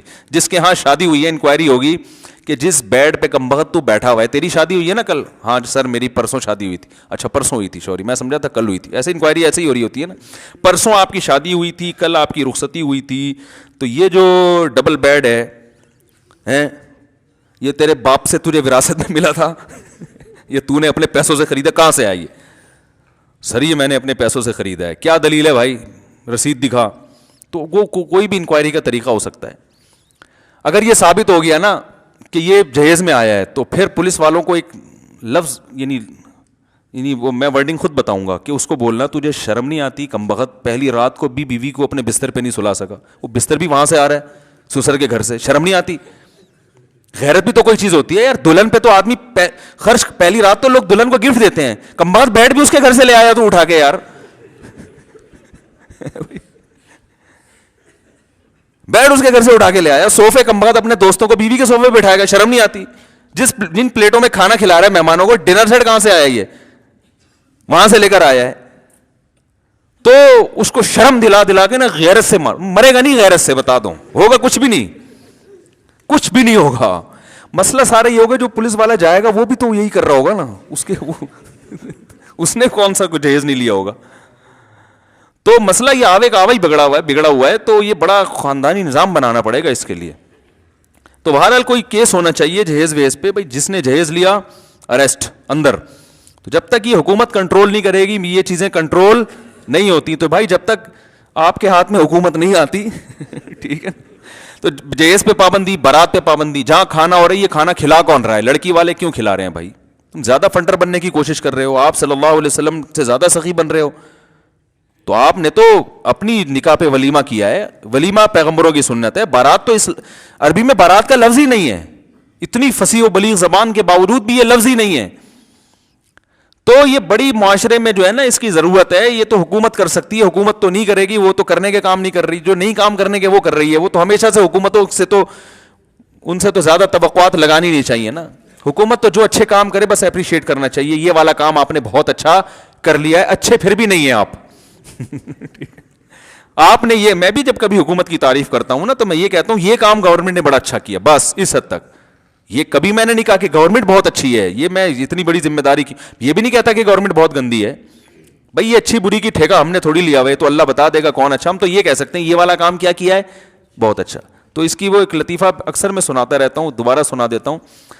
تو جب میں تعریف کیا کروں نا فلاں وزیر اعظم نے یہ تقریر بہت اچھی کی ہے, یہ فلانا کام بہت اچھا کیا, تو مطلب ہوتا ہے یہ کام بہت اچھا ہے, باقی خود کون بہت اچھا ہے نہیں ہے یہ تو اللہ آخرت میں فیصلہ کرے گا, ہمیں کیوں فتویٰ کسی پہ لگائیں کون اچھا کون برا. اچھا بھی ہو سکتا ہے برا بھی ہو سکتا ہے.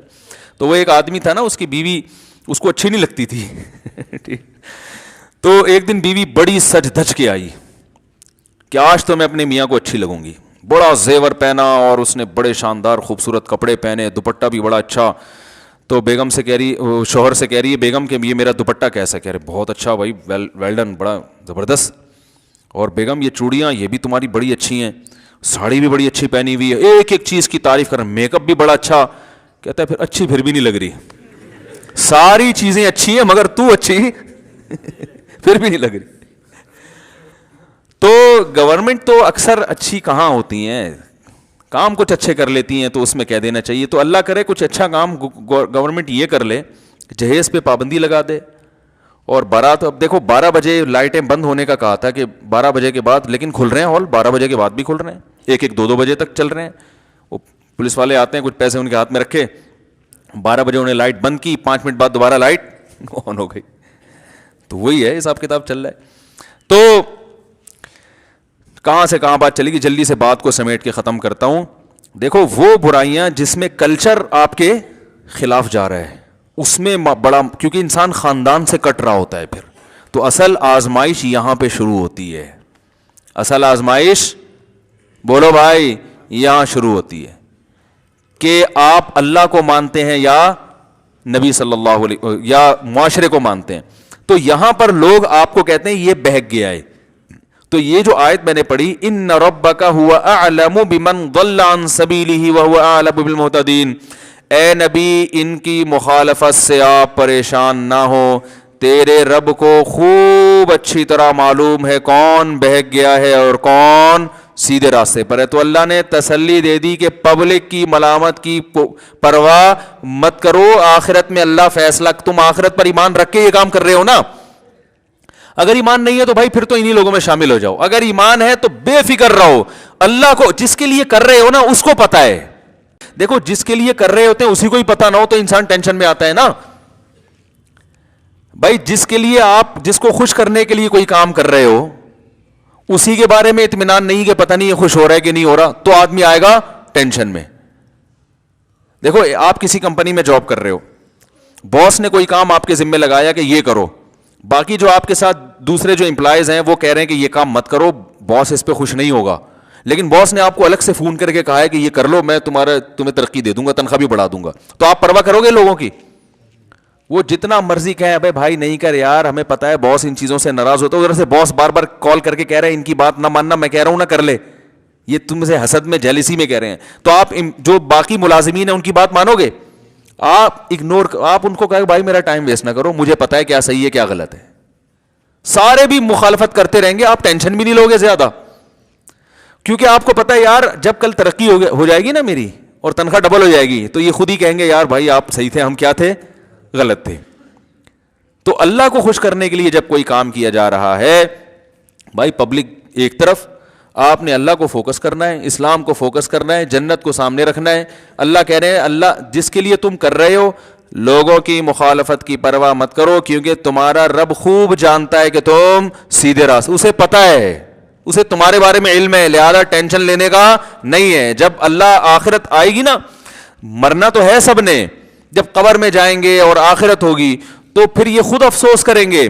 تو قرآن نے تو مکالمے ذکر کیے جنتیوں اور جہنمیوں کے, کہ جنتی جہنمیوں سے بات کریں گے اور ان کو بتائیں گے کہ الم تکن آیاتی تتلا علیکم, کیا اللہ کی آیات تم پر تلاوت نہیں کی جاتی تھی, کیا تمہیں بتایا نہیں جاتا تھا سیدھا راستہ کیا ہے.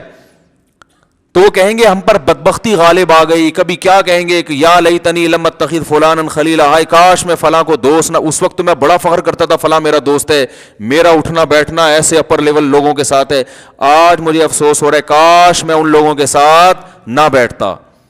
لقد اضلنی عن الذکر بعد اذ جاءنی, انہوں نے مجھے اللہ کی یاد سے غافل کر دیا. تو بھائی مسلمان کے پاس سب سے بڑا ہتھیار کیا ہے؟ اطمینان قلب. اسے پتا ہے کہ میں ٹھیک ہوں. جس کو یہ پتا ہوتا ہے نا میں ٹھیک ہوں, اس کے اندر ایک خاص قسم کی طاقت پیدا ہو جاتی ہے. یہ جانوروں میں بھی نظر آتی ہے. آپ دیکھیں, بتاؤ بلی زیادہ طاقتور ہے یا کتا؟ سوالات ہیں آج. بلی زیادہ طاقتور ہے یا کتا؟ ابے اتنا تو بول دو یار. کتا طاقتور ہے نا.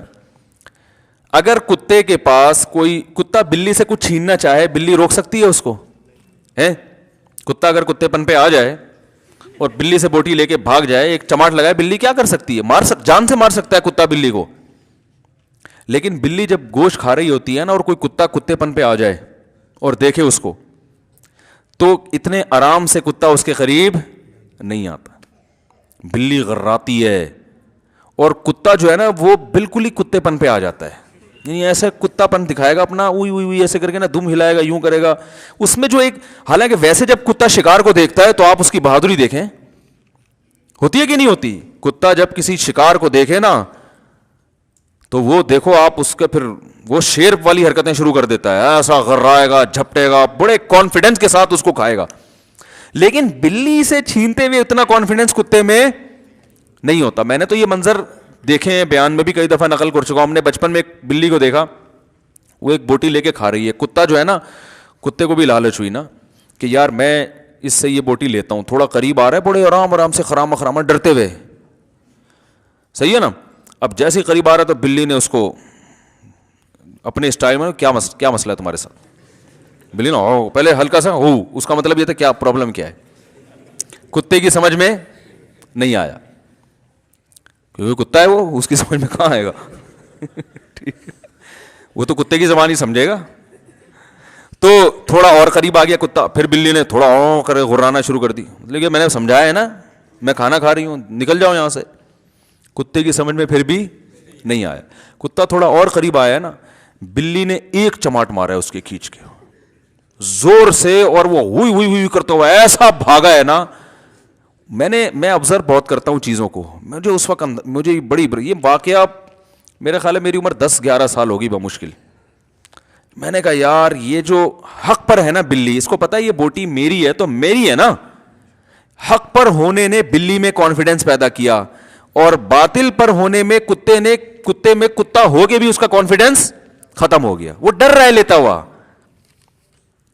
جب کوئی کتا شکار کرتا ہے نا تو اس کو پتا ہوتا ہے بھائی یہ شکار حلال ہے میرے لیے, یعنی یہ تو اللہ نے چیر پھاڑ والا جانور مجھے بنایا ہے, تو وہ بڑے کانفیڈنس کے ساتھ کرتا ہے. لیکن کسی دوسرے جانور سے بوٹی چھینتے ہوئے وہ اس میں وہ کانفیڈنس نہیں ہوگا. تو بلی نے ایک تھپڑ مارا ہے اس کے, بولا میں تمیز سے بات کر رہی ہوں, تجھے سمجھا رہی ہوں, تیری تمیز سے بات سمجھ میں نہیں آ رہی. اوئی جو اس کی خاص آواز ہوتی نکالتا ہوا بھاگا. تو جب انسان کانفیڈنس ہوتا ہے کہ میں درست ہوں, میں صحیح ہوں, پورا معاشرہ کیسا ہی طاقتور کیوں نہ ہو, تو انسان کو اس سیدھے راستے پہ چلتے ہوئے جو موٹیویشن ملتی ہے نا, جو چیز موٹیویٹ کرتی ہے وہ کیا ہے؟ اس کا حق پر ہونا. کہتا میں ٹھیک ہوں. اور باطل چاہے وہ کتنے ہی دلائل دے رہا ہو, کیسے ہی آنکھوں میں آنکھیں ڈال کے بات کر رہا ہو, اس کے اندر جو ایک احساس ہے جرم ہوتا ہے کہ ہم غلط کر رہے ہیں, یہ احساس ہے جرم اس میں اور کانفیڈنس کو ختم کر دیتا ہے. وہ بھیگی بلی بن کے بس بھڑکیاں مار رہے ہوتے ہیں اوپر سے. ہمارے ایک دوست تھے کہ ابھی بھی ہیں, تو ہم جب حضرت مفتی رشید احمد صاحب رحمہ اللہ کے پاس گئے نا, بیعت ہوئے ان سے, اس وقت ہماری عمر 17-18 سال تھی. تو حضرت تو یہ کلچر کو بالکل نہیں مانتے تھے, جو کلچر میں غلط چیزیں ہیں نا, وہ کہتے تھے لڑکی پر لازم ہے کہ چچا زاد بھائی سے پردہ کرے, حالانکہ ہمارے کلچر میں نہیں ہے. بھابھی پر لازم ہے کہ دیور سے کیا کرے؟ پردہ, حالانکہ ہمارے کلچر میں نہیں ہے. تو حضرت تو وہی باتیں کرتے تھے جو کلچر میں رائج ہو گئی ہیں اور اسلام کے خلاف ہیں, تو وہ پردہ کرا کے چھوڑتے تھے. ماشاءاللہ عورتیں بڑی ہمت کرتی تھیں پھر. تو اسی طرح داڑھی رکھنے پر بڑی سختی کرتے تھے. تو انہی میں سے ایک یہ تھا, حضرت فرماتے تھے کہ جب شادیوں میں ناچ گانا ہو رہا ہو, مس گیدرنگ ہو, ڈھول ڈھمکے ہوں, تو اس شادی میں جانا جائز نہیں ہے. نہیں کا مطلب بھائی کی شادی ہو, بہن کی شادی ہو, نہیں جا سکتے. تو اب کیا مسئلہ ہوا؟ تو ہمارے ایک دوست تھے, وہ ان کی سگی بہن کی شادی. اچھا ویسے وہ بڑا کہتے رہتے تھے جائز نہیں ہے, جائز نہیں ہے. سب کہتے تھے ہاں یار ماشاءاللہ بالکل یار, یہ بے حیائی کا تو خاتمہ ہونا چاہیے. سب ان کو اپریشیٹ کرتے تھے نا کہ بھائی یہ شادیوں میں جو مس گیدرنگ کے پہلے تو لوگ اس کو مانتے تھے کہ واقعی یہ غلط ہو رہا ہے, اب تو ماننا چھوڑ دیا لوگوں نے. کہنے اتنی تنگی نہیں ہے اسلام میں. وہ لڑکیوں کا لباس شادیوں میں کیا ہوتا ہے؟ کیسا بےہودہ لباس, جوان لڑکیاں اور وہاں مس گیدرنگ میں لڑکے بیٹھے ہوئے. کیا یہ کیوں بھائی, یہ کہاں سے اسلام میں جائز ہو گیا؟ یہ تو غیرت کے بھی خلاف ہے, حیا کے بھی خلاف ہے. جو باپ وہاں اپنی بیٹیوں کے ساتھ بیٹھا ہوتا ہے, میں اس کے جذبات پوچھتا ہوں, جب اس کی نظر دوسری لڑکیوں پہ پڑتی ہے, عورتوں پہ, اس کے دل میں برے خیال نہیں آتے؟ تو آپ اپنی بیٹی کے بارے میں کیسے فرض کر کے بیٹھے ہو کہ اس کو جتنے یہاں مسٹنڈے بیٹھے ہوئے نظر پڑ رہی ہے, دیکھ رہے ہوں گے, ان کے سب کے خیالات پاکیزہ ہوں گے؟ یہ کیسے ممکن ہے بھائی؟ میں الزام نہیں لگا رہا, ہر جگہ برے لوگ نہیں ہوتے, لیکن برے بھی تو انہی معاشرے میں ہی ہوتے ہیں نا. تو کوئی معاشرے سے ہٹ کے مریخ سے تھوڑی آئیں گے برے لوگ.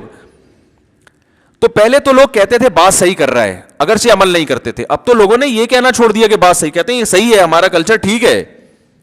تو اس وقت وہ تقریر کرتے تھے, بھائی یہ مفتی صاحب کہتے ہیں, حضرت کہتے ہیں, حضرت بزرگ ان کا نام لے کے, اور شریعت کہتی ہے, علماء کہتے ہیں بھائی یہ لڑکیوں کی مکس گیدرنگ جو شادیوں میں ہو رہی ہے اور اس میں جو ناچ گانے ہو رہے ہیں حرام ہے, گناہ ہے. تو لوگ کہتے تھے ہاں بھائی صحیح, ان کے رشتہ دار بھی کہتے تھے زبردست. لیکن جب اپنے گھر میں شادی ہوئی تو وہ مکس گیدرنگ بھی تھی اور وہ سارے ڈھول ڈمکے تھے. تو ان کو پتا تھا ہوں گے, تو انہوں نے کہا میں نہیں جاؤں گا. اب جتنے لوگ کہہ رہے تھے نا کہ آپ صحیح کہتے تھے, اب سب انہی کے خلاف ہو گئے. بھائی کیوں نہیں جاؤ گے؟ کہہ رہے ہیں بھائی جب غلط تھا تو سب کے لیے غلط تھا. اگر میری بہن کی شادی میں میرے والدین اور میرے رشتہ دار یہ کر رہے ہیں تو وہاں بھی غلط ہو رہا ہے, تو میں اس میں کیسے شرکت کروں؟ بھائی ایک چیز کو آپ کہہ رہے ہو غلط ہے, حرام ہے, ناجائز ہے, اور آپ خود اس میں شرکت کر رہے ہو, تو یہ کیا میسج جائے گا لوگوں کے سامنے؟ کیا ہو گیا بھائی؟ تو انہوں نے کہا میں نہیں جاؤں گا. اب بھائی کی بہن کی شادی میں بھائی شارٹ ہو جائے تو ایک ہنگامہ کھڑا ہو جائے گا نا. اب وہ میرے سے بھی ان کا تعلق تھا, تو میرے پاس آئے اور حضرت سے بھی انہوں نے رابطہ کیا اپنے شیخ سے. تو حضرت فرمایا بالکل الاؤ نہیں ہے. تو انہوں نے کہا یہ تو والدین کہہ رہے ہیں, رشتہ دار کہہ رہے ہیں, یار بہن کی شادی میں بھائی ہی اگر نہیں آئے گا یہ تو بڑا غلط برا امیج جائے گا نا دنیا کے سامنے. لوگ یہ سمجھیں گے یار پتہ نہیں کہ ان کے تعلقات ٹھیک نہیں ہے, رشتہ ٹوٹنے کا خطرہ. تو حضرت فرمایا اگر ان کو اتنا خیال ہے رشتہ داری کا, تو وہ رشتہ داری جو آپ بھی تو ان کے بیٹے ہو اور اس بہن کے بھائی ہو نا, تو وہ آپ کی خاطر مس گیدرنگ نہ کریں. اگلا گناہ پہ ڈٹا ہوا ہے, اس کو نہ بھائی کی محبت کا خیال, نہ اس کا خیال کہ بھائی اگر شادی میں نہیں آیا تو دنیا کیا کہے گی. وہ دنیا کی پرواہ نہیں کر رہا, وہ اپنے گناہ پہ جمع ہوا ہے. مشورہ دینداروں کو دیا جاتا ہے کہ آپ کمپرومائز کر لو, اور بھائی ہم کمپرومائز نہیں کریں گے, ہم تو حق پر ہیں.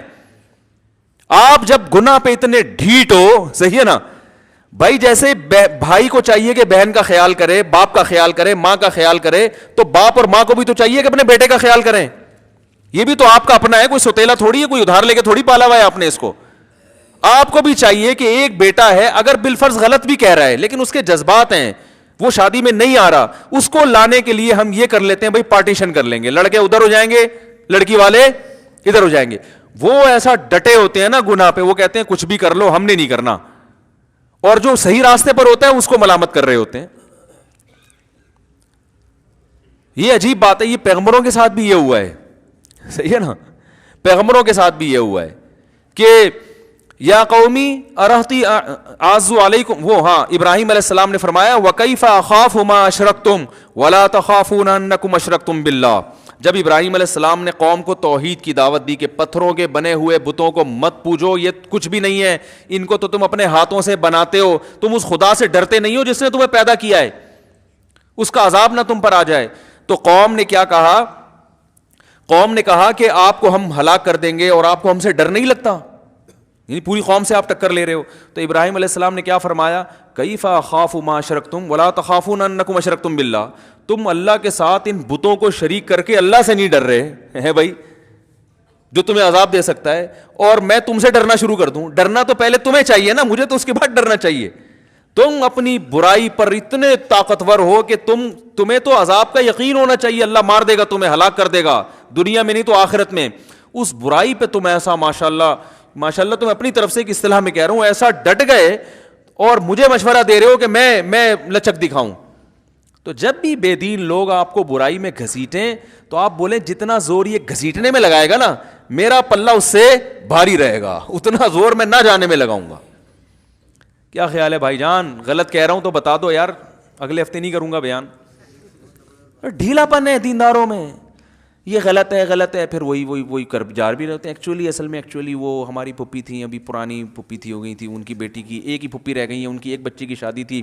ایکچولی وہ ڈانس گانا تھا تو میں نظر نیچی کر کے بیٹھا ہوا تھا. تو اب دیکھیں نا, رشتہ داری بھی اسلام میں ایکچولی یہ سب ٹوپی ڈرامے لے جا کے, وہ بھائی اللہ کا دین ہے, یہ اللہ کا قانون ہے, اس میں لچک نہیں ہے. دیکھو اللہ نے قانون آسان بنایا, لچکدار نہیں بنایا. قانون آسان بنایا, لچک نہیں رکھی. لچک اور آسان میں فرق بتاؤں کیا ہے؟ دیکھو اللہ نے کہا کہ کھڑے ہو کے نماز نہیں پڑھ سکتے تو کیسے پڑھ لو؟ بیٹھ کے نہیں پڑھ سکتے تو لیٹ کے. اب آپ نے کہا جب اتنی آسانیاں دی ہیں تو چلو آج نہیں پڑھو. بھائی نہ پڑھنے کا آپشن, پڑھنی تو پڑے گی. کھڑے ہو کے نہیں پڑھ سکتے, بیٹھ کے نہیں پڑھ سکتے, لیٹ کے. میں پڑھوں گا ہی نہیں. کہ جب اتنی اللہ نے آسانیاں رکھ دی ہیں تو اس کا مطلب اللہ تعالیٰ کو نماز کی کوئی اتنی اہمیت نہیں ہے. اسلام تو ایک وسیع مذہب ہے, اسلام تو آسانیاں دے رہا ہے. جب کھڑے ہو کے نہیں پڑھ سکتے تو بیٹھ کے, تو اس کا مقصد تھا آسانی. تو اب مجھے پڑھنے میں ہی بڑی مشکل ہو, کیونکہ لیٹ کے بھی وضو تو بہرحال کرنا پڑے گا نا. آج ہی کا مسئلہ ہے, کسی کو میں نے بتایا بھائی وضو تو کرنا پڑے گا. کیسے؟ میں نے کہا بھائی اپنے کسی خادم سے بولو بھائی تسلا لے کر آئے, وہاں پانی میں آپ کو وضو کرائے, لوٹا لے کے کسی بھی طریقے سے وضو کرائے, تو کرانا پڑے گا. اچھا پھر اسلام نے آسانی رکھی, وضو نہیں, پانی نہیں ہے تو کیا کرو؟ تیمم. لیکن پانی نہ ہو یا پانی نقصان دے رہا ہو, واقعی لوگ سردی میں نہاتے نہیں ہیں, تو بھائی گرم پانی سے نہاؤ. تیمم جائز تھوڑی ہے آپ کے لیے. قرآن نے صاف کہا ہے پانی نہ ملے تو ہے, یہ تو آپ کے پاس تو پانی موجود ہے, چولہا بھی موجود ہے, گیزر موجود ہے, تو گرم پانی سے نہاؤ نا. گرم پانی سے کوئی بیمار نہیں ہوتا. لیکن لوگ سردی میں نہاتے نہیں ہیں. یار ایکچولی مجھے کھانسی ہو رہی ہے, الرجی ہو رہی ہے. تو الرجی ہو رہی ہے تو گرم پانی سے نہا لو بھائی, اس کے بعد کافی پی لو, چائے پی لو, یا کوئی پیناڈول تو چلو دوا میں آ جاتی ہے, ٹھیک ہے نا, کافی پی لو. لیکن نہیں جی وہ تیمم کر لیں گے بلا وجہ. تیمم جب جائز ہے جب پانی نہ ہو, یا پانی گرم پانی بھی اگر کسی کو نقصان دے رہا ہے, ڈاکٹر کہہ دے یا آپ کو غالب گمان ہو جائے کہ بھائی گرم پانی سے بھی میں مر جاؤں گا, پھر ٹھیک ہے تیمم پہ آ جاؤ. اب تیمم تو کرنا پڑے گا. اب آپ کہتے ہو یار پانی بھی نہیں ہے تو تیمم کے لیے اب میں ایکچولی کہاں جاؤں, وہ بچہ بھی کوئی نہیں ہے جو بالٹی میں مٹی لے کر آئے, تو آج بغیر تیمم کے پڑھ لو, ہو جائے گی نماز.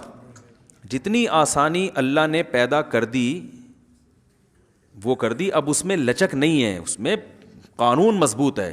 اور اہل حق کی علامت یہ ہوتی ہے کہ قانون آسان بناتے ہیں مگر اس میں آپشن نہیں ہوتا. جتنے آپشن اللہ نے دے دیے وہ تو ہے, تیسرا اپنی طرف سے نہیں ڈال سکتے آپ. ہم جو جناب غامدی صاحب کی مخالفت کرتے ہیں نا, اسی بیس پہ تو کرتے ہیں کہ اللہ تعالیٰ نے رمضان کا روزہ چھوڑنے کی اجازت دے دی, قرآن میں صاف بتا دیا سفر میں بھی اجازت ہے اور بیماری میں بھی. تیسری کوئی وجہ اللہ نے نہیں بتائی. آپ نے تیسری وجہ خود سے گڑ لی کہ کل آپ کا اگر پیپر ہے اور تیاری کرنی ہے تو آپ پیپر کی تیاری کے لیے بھی رمضان کا روزہ چھوڑ سکتے ہیں. یہ آپ کا گڑا ہوا مذہب ہے. اور دلیل یہ دی کہ سفر میں بھی ٹینشن ہوتی ہے, مشقت ہوتی ہے, تو مشقت تو اس میں بھی ہے, تو اسلام نے اجازت دی ہے. تو اس کا مطلب ہے کہ سفر میں اگر ٹینشن نہ ہو پھر آپ کو روزہ چھوڑنے کی اجازت نہ دیں اس کو, ہے بھائی ہر سفر میں ٹینشن تھوڑی ہوتی ہے. غریب آدمی کے لیے جہاز کا سفر وہ تو ٹینشن ختم کر دیتا ہے اس کی. ایک آدمی کو لیاری ندی سے اٹھا کے لائیں آپ جھونپڑی سے, اور آپ اس کو جہاز میں بٹھا دیں, وہ کہے گا ہاں زبردست سفر میں مزہ آ رہا ہے بھائی, اس کو ٹینشن ہوگی.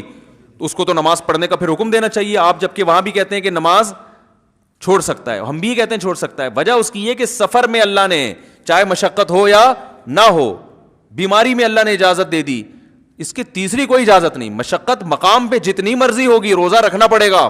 علماء نے یہاں تک لکھا ہے کہ اگر کوئی کوئلے کی کان میں کام کرتا ہے لیکن سفر میں نہیں ہے, وہ کوئلے کی کان میں کام کرتا ہے, اسے پتا ہے کہ میں کوئلے کی کان میں اتروں گا, 1 گھنٹے کے بعد زبان میری پیاس سے خشک ہو جائے گی, روزہ چھوڑنے کی اجازت اسے بھی نہیں ہے, کیونکہ نہ وہ مسافر ہے نہ وہ بیمار ہے.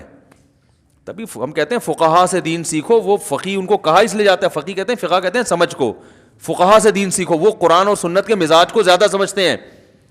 اب سوال پیدا ہوتا ہے وہ کرے گا کیا؟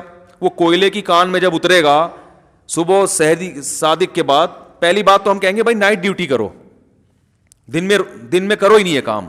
لیکن اگر مجبوری ہے, آپ کو کمپنی اجازت نہیں دے رہی یا جاب سے جانے کا خطرہ ہے, تو پھر آپ کیا کریں گے؟ آپ روزہ رکھیں گے, کوئلے کی کان میں اتریں گے, اور جب حالت ایسی ہو جائے کہ آپ کو ڈر ہو کہ میں یا تو مر جاؤں گا یا بے ہوش ہو جاؤں گا یا بیمار ہو جاؤں گا یا بی پی لو ہو جائے گا یا کوئی بیماری پیدا ہونے کا خطرہ ہو جائے, تو آپ روزہ توڑ دیں. کیونکہ روزہ توڑنے کی اجازت شریعت نے ایسے موقع پہ دی ہے, چھوڑنے کی اجازت نہیں. آ رہی بات میرا خیال ہے. قانون کو فالو کرنا پڑے گا, جتنا بتا دیا اپنی طرف سے گنجائشیں تھوڑی نکالیں گے ہم. علماء نے کیسی پیاری بات لکھی, فرمایا ایسا شخص روز روزہ رکھ کے روز توڑ دے گناہ گار نہیں ہوگا, چھوڑ دے گا تو گناہ گار ہوگا. بات آ رہی ہے سمجھ میں؟ روز روزہ رکھ کے جب حالت ناقابل برداشت ہو جائے توڑ دے, چاہے 1 گھنٹے بعد ہو جائے, 50 منٹ بعد ہو جائے, 4 گھنٹے بعد ہو جائے, توڑ دے روزہ. چھوڑنے کی اجازت نہیں ہے. تو یہ اسلام ہے بھائی, لگے بندے قانون ہے اس کے. دیکھو فجر کی نماز صبح صادق کے بعد ہوتی ہے نا, صبح صادق سے 1 منٹ پہلے پڑھ لی ہو جائے گی نماز. کہ یار ایکچولی آج مجھے ذرا جلدی تھی تو میں آج 1 رکعت پہلے پڑھوں گا, 1 رکعت صبح صادق کے بعد, اور وہ والی ذرا لمبی پڑھ لوں گا. بھائی جتنی بھی لمبی پڑھ لو نماز نہیں ہوگی آپ. صبح صادق جب تک نہیں ہوگی فجر کا وقت داخل نہیں ہوگا. اسی طرح ظہر ہے, عصر ہے, مغرب ہے, عشاء ہے, ہر نماز کا ایک ٹائم ہے, اس میں 1 سیکنڈ بھی. اچھا روزہ افطار کا ٹائم اللہ نے کیا کہا کہ بھائی جب سورج غروب ہو جائے, ٹھیک ہے نا. آپ نے کیا کیا کہ بھائی آپ کسی ایسے کنٹری میں تھے جہاں 18 گھنٹے کا روزہ تھا گرمی کا, آپ نے 18 گھنٹے کی گرمی برداشت کر کے روزہ رکھا, اور آپ نے کہا ابھی 1 سیکنڈ باقی ہے, چلو 1 سیکنڈ پہلے ہی کھا لیتا ہوں, جہاں میں نے اتنا, اللہ اس 1 سیکنڈ کی وجہ سے میرا روزہ برباد نہیں کرے گا. اور آپ نے قیاس یہ کیا کہ 1 کروڑ روپے مجھے کسی کے قرضہ دینا تھا, تو میں نے 99,90,999 روپے دے دیے, 1 روپیہ رہ گیا, تو کون سا وہ کوئی غصہ کرتا ہے یار؟ ایک تو سمجھانا بڑا مشکل کام ہے یار.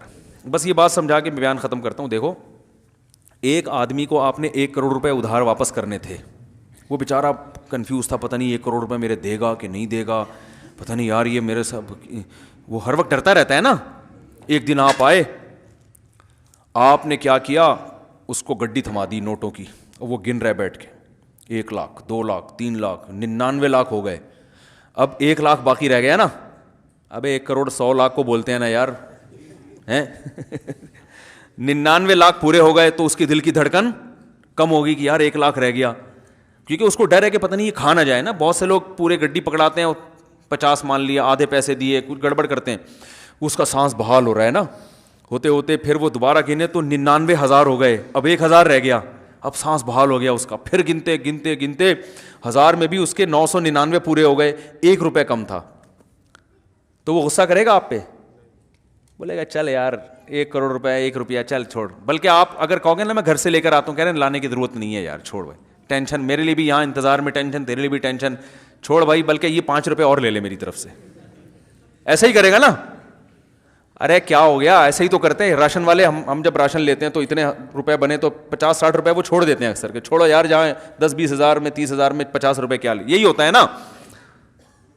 تو اب آپ نے کیا کیا, آپ نے یہی قیاس کیا کہ جی آپ تھے مثال کے طور پر ایسے کنٹری میں جہاں 18 گھنٹے کا روزہ تھا اور گرمی کا شدید روزہ, صبح صادق کے بعد آپ کی زبان خشک ہو گئی, آپ روزہ برداشت کر رہے ہو, اللہ کا قرضہ تھا 18 گھنٹے کا نا بھوکا رہنے کا, اب آپ نے 17 گھنٹے گزر گئے, آپ کہہ رہے ہو اللہ تو مجھ سے خوش ہو گیا, میں نے اتنی پیاس برداشت کی, اتنی بھوک برداشت کی, اور کلابازیاں کھا رہا ہوں میں, لیکن میں روزہ نہیں توڑ رہا, اور جا کے نہا کے اپنا روزہ گزارا کر رہا ہوں.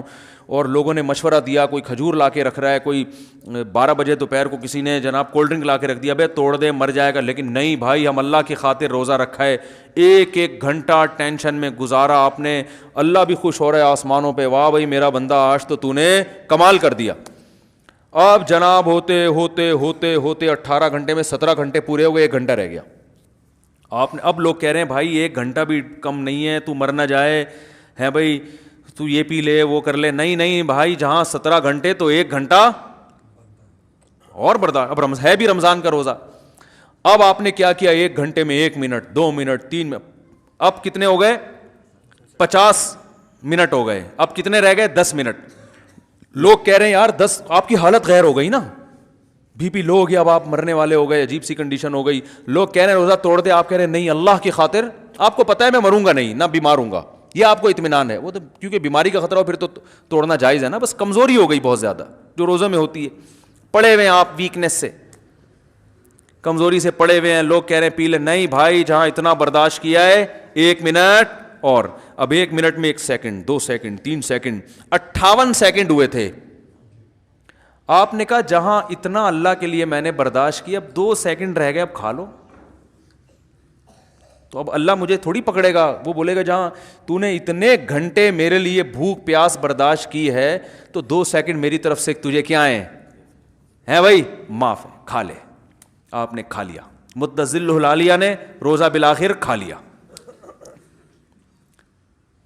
اور جیسے ہی وہ نوالا حلق میں اترا ہے, اترتے ہی سائرن بج گیا, اذان ہو گئی. کسی مفتی سے پوچھو گے نا پوری دنیا میں, وہ کہے گا روزہ بھی گیا تیل لینے, اور 60 روزے بطور سزا کے کفارہ, بولو بھائی رکھنا پڑے گا آپ 60 روزے.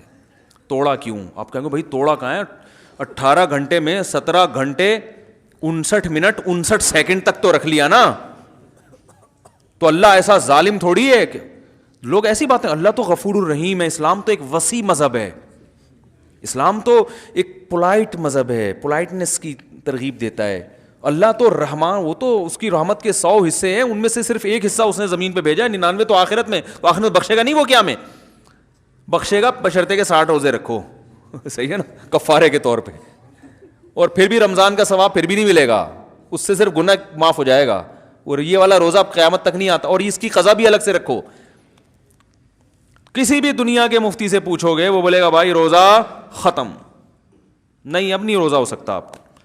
آپ کہو گے یار وہی اچھا نکلا جس نے کم بخت سارا دن پراٹھے کھاتا رہا ہے, روزہ جو چھوڑے گا نا روزہ رکھا ہی نہیں تھا, سارا دن بن کے کھاتا رہا ہے, وہ مفتی سے پوچھے گا تو مفتی صاحب کہیں گے بھائی توبہ کرو, 1 روزہ قضا کر لو, توبہ کرو اور 1 روزہ. آپ کہیں گے یار وہ منتا رہا ہے سارا دن بیٹھ کے. اسلام کا مزاج سمجھ رہے ہو کیا ہے, آپ کہو گے یار وہ تو سارا دن منتا رہا ہے بیٹھ کے ہیں, اور مجھے بھی کھانے کی ترغیب دیتا رہا ہے, وہ صرف 1 روزہ رکھے گا قضا, اور میں کتنے 60, یہ تو ظلم ہے, یہ کیسا اسلام مذہب ہے. او بھائی اسلام یہی ہے, رکھنا نہ رکھنا بھی جرم ہے, رکھ کے توڑ دینا اس سے بڑا جرم ہے. تم نے رکھ کے توڑا ہے, اب کوئی پہلے منٹ میں توڑ دے یا آخری منٹ میں توڑ دے, اللہ کی نظر میں دونوں برابر کے مجرم ہیں. تو لا کو فالو کرنا پڑے گا, لا میں اپنی طرف سے چینجنگ نہیں ہو سکتی. سمجھ رہے کہ نہیں سمجھ رہے؟ ہاں اللہ نے یہ آسانی دے دی کہ بھائی اگر روزہ رکھنے میں تمہیں بیمار ہونے کا خطرہ ہے تو توڑ دو, مرنے کا خطرہ ہے تو توڑ دو, باقی پیاس ٹینشن یہ تو روزے کا حصہ ہے بھائی.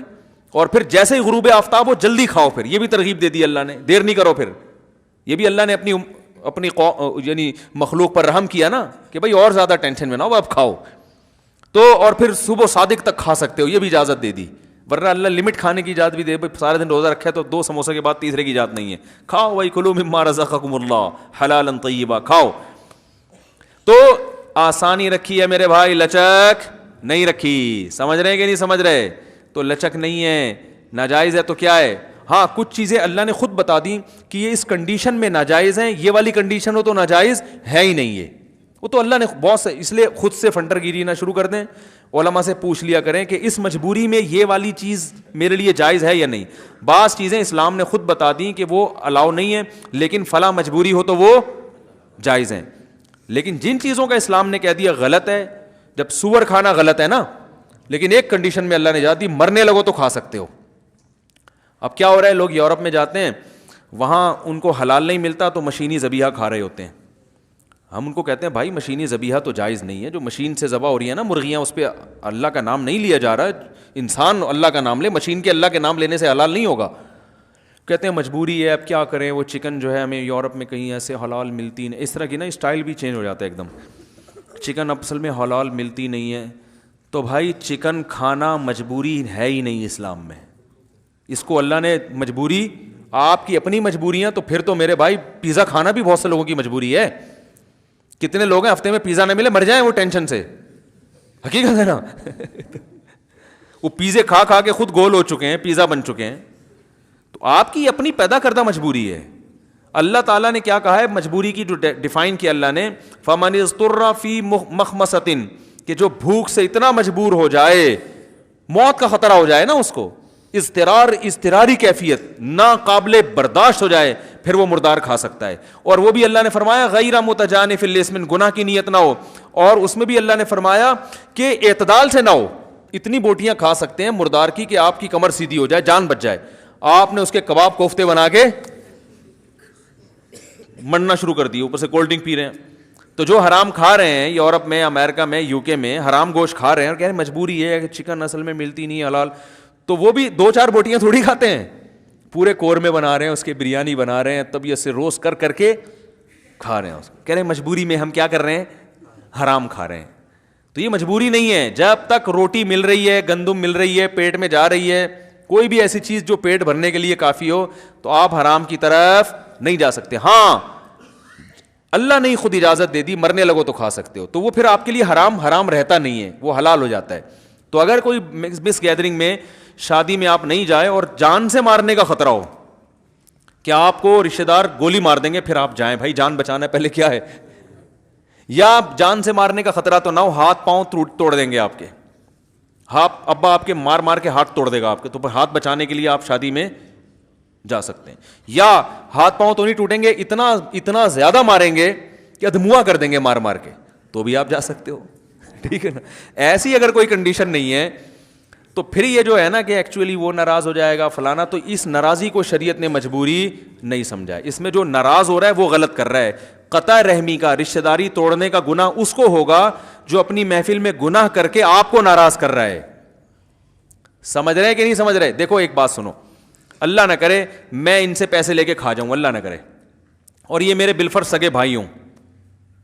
اب کیا ہوا, ہم دونوں میں دشمنی پیدا ہو گئی, تو اس دشمنی کا گناہ ان کو ہوگا.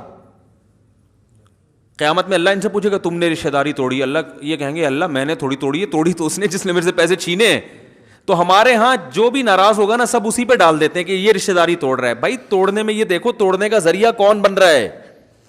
ذریعہ وہ بن رہا ہے جو گناہ کر کے اپنے ان رشتہ داروں کو محفل میں آنے سے روک رہا ہے جو رشتہ دار اس گناہ میں شرکت قبول نہیں کرنا چاہتے, جو رشتہ دار اس گناہ میں شرکت نہیں کرنا چاہتے.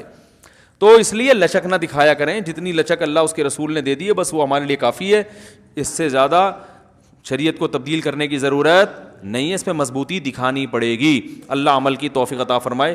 تو یہ آیت جو ہے نا, ان ربک هو اعلم بمن ضل عن سبیلہ, اللہ کو پتہ ہے کون اس کے راستے سے ہٹ گیا, کون سیدھے راستے پر ہے. تو معاشرہ اگر مخالفت بھی کرتا ہے کرنے دے بھائی, آخرت میں انشاءاللہ اللہ ایسے لوگوں کو الگ سے بلائے گا کہ تم نے میری خاطر مخلوق کو ناراض کیا. تو آج یقیناً اللہ اس کا بہترین بدلہ دے گا, کیونکہ اللہ بھی یہ چیز دیکھ رہا ہے. اللہ کا نام ہے شکور. شکور کہتے ہیں تھوڑے پہ بہت زیادہ دینے والا. ابراہیم علیہ السلام کو جو اللہ نے اتنا نوازا نا, وہ اس لیے تو کہ کلچر کے خلاف چلے تھے. جو کلچر کی غلط چیزیں تھیں ان کو ابراہیم علیہ السلام نے فالو نہیں کیا, اگینسٹ چلے کلچر کے. تو کلچر کی مخالفت میں بڑا ثواب ہے. ہاں بشرطے کہ کلچر غلط چیز پہ جا رہا ہو. کلچر میں ساری چیزیں غلط نہیں ہوتی ہیں, کچھ چیزیں صحیح بھی ہوتی ہیں.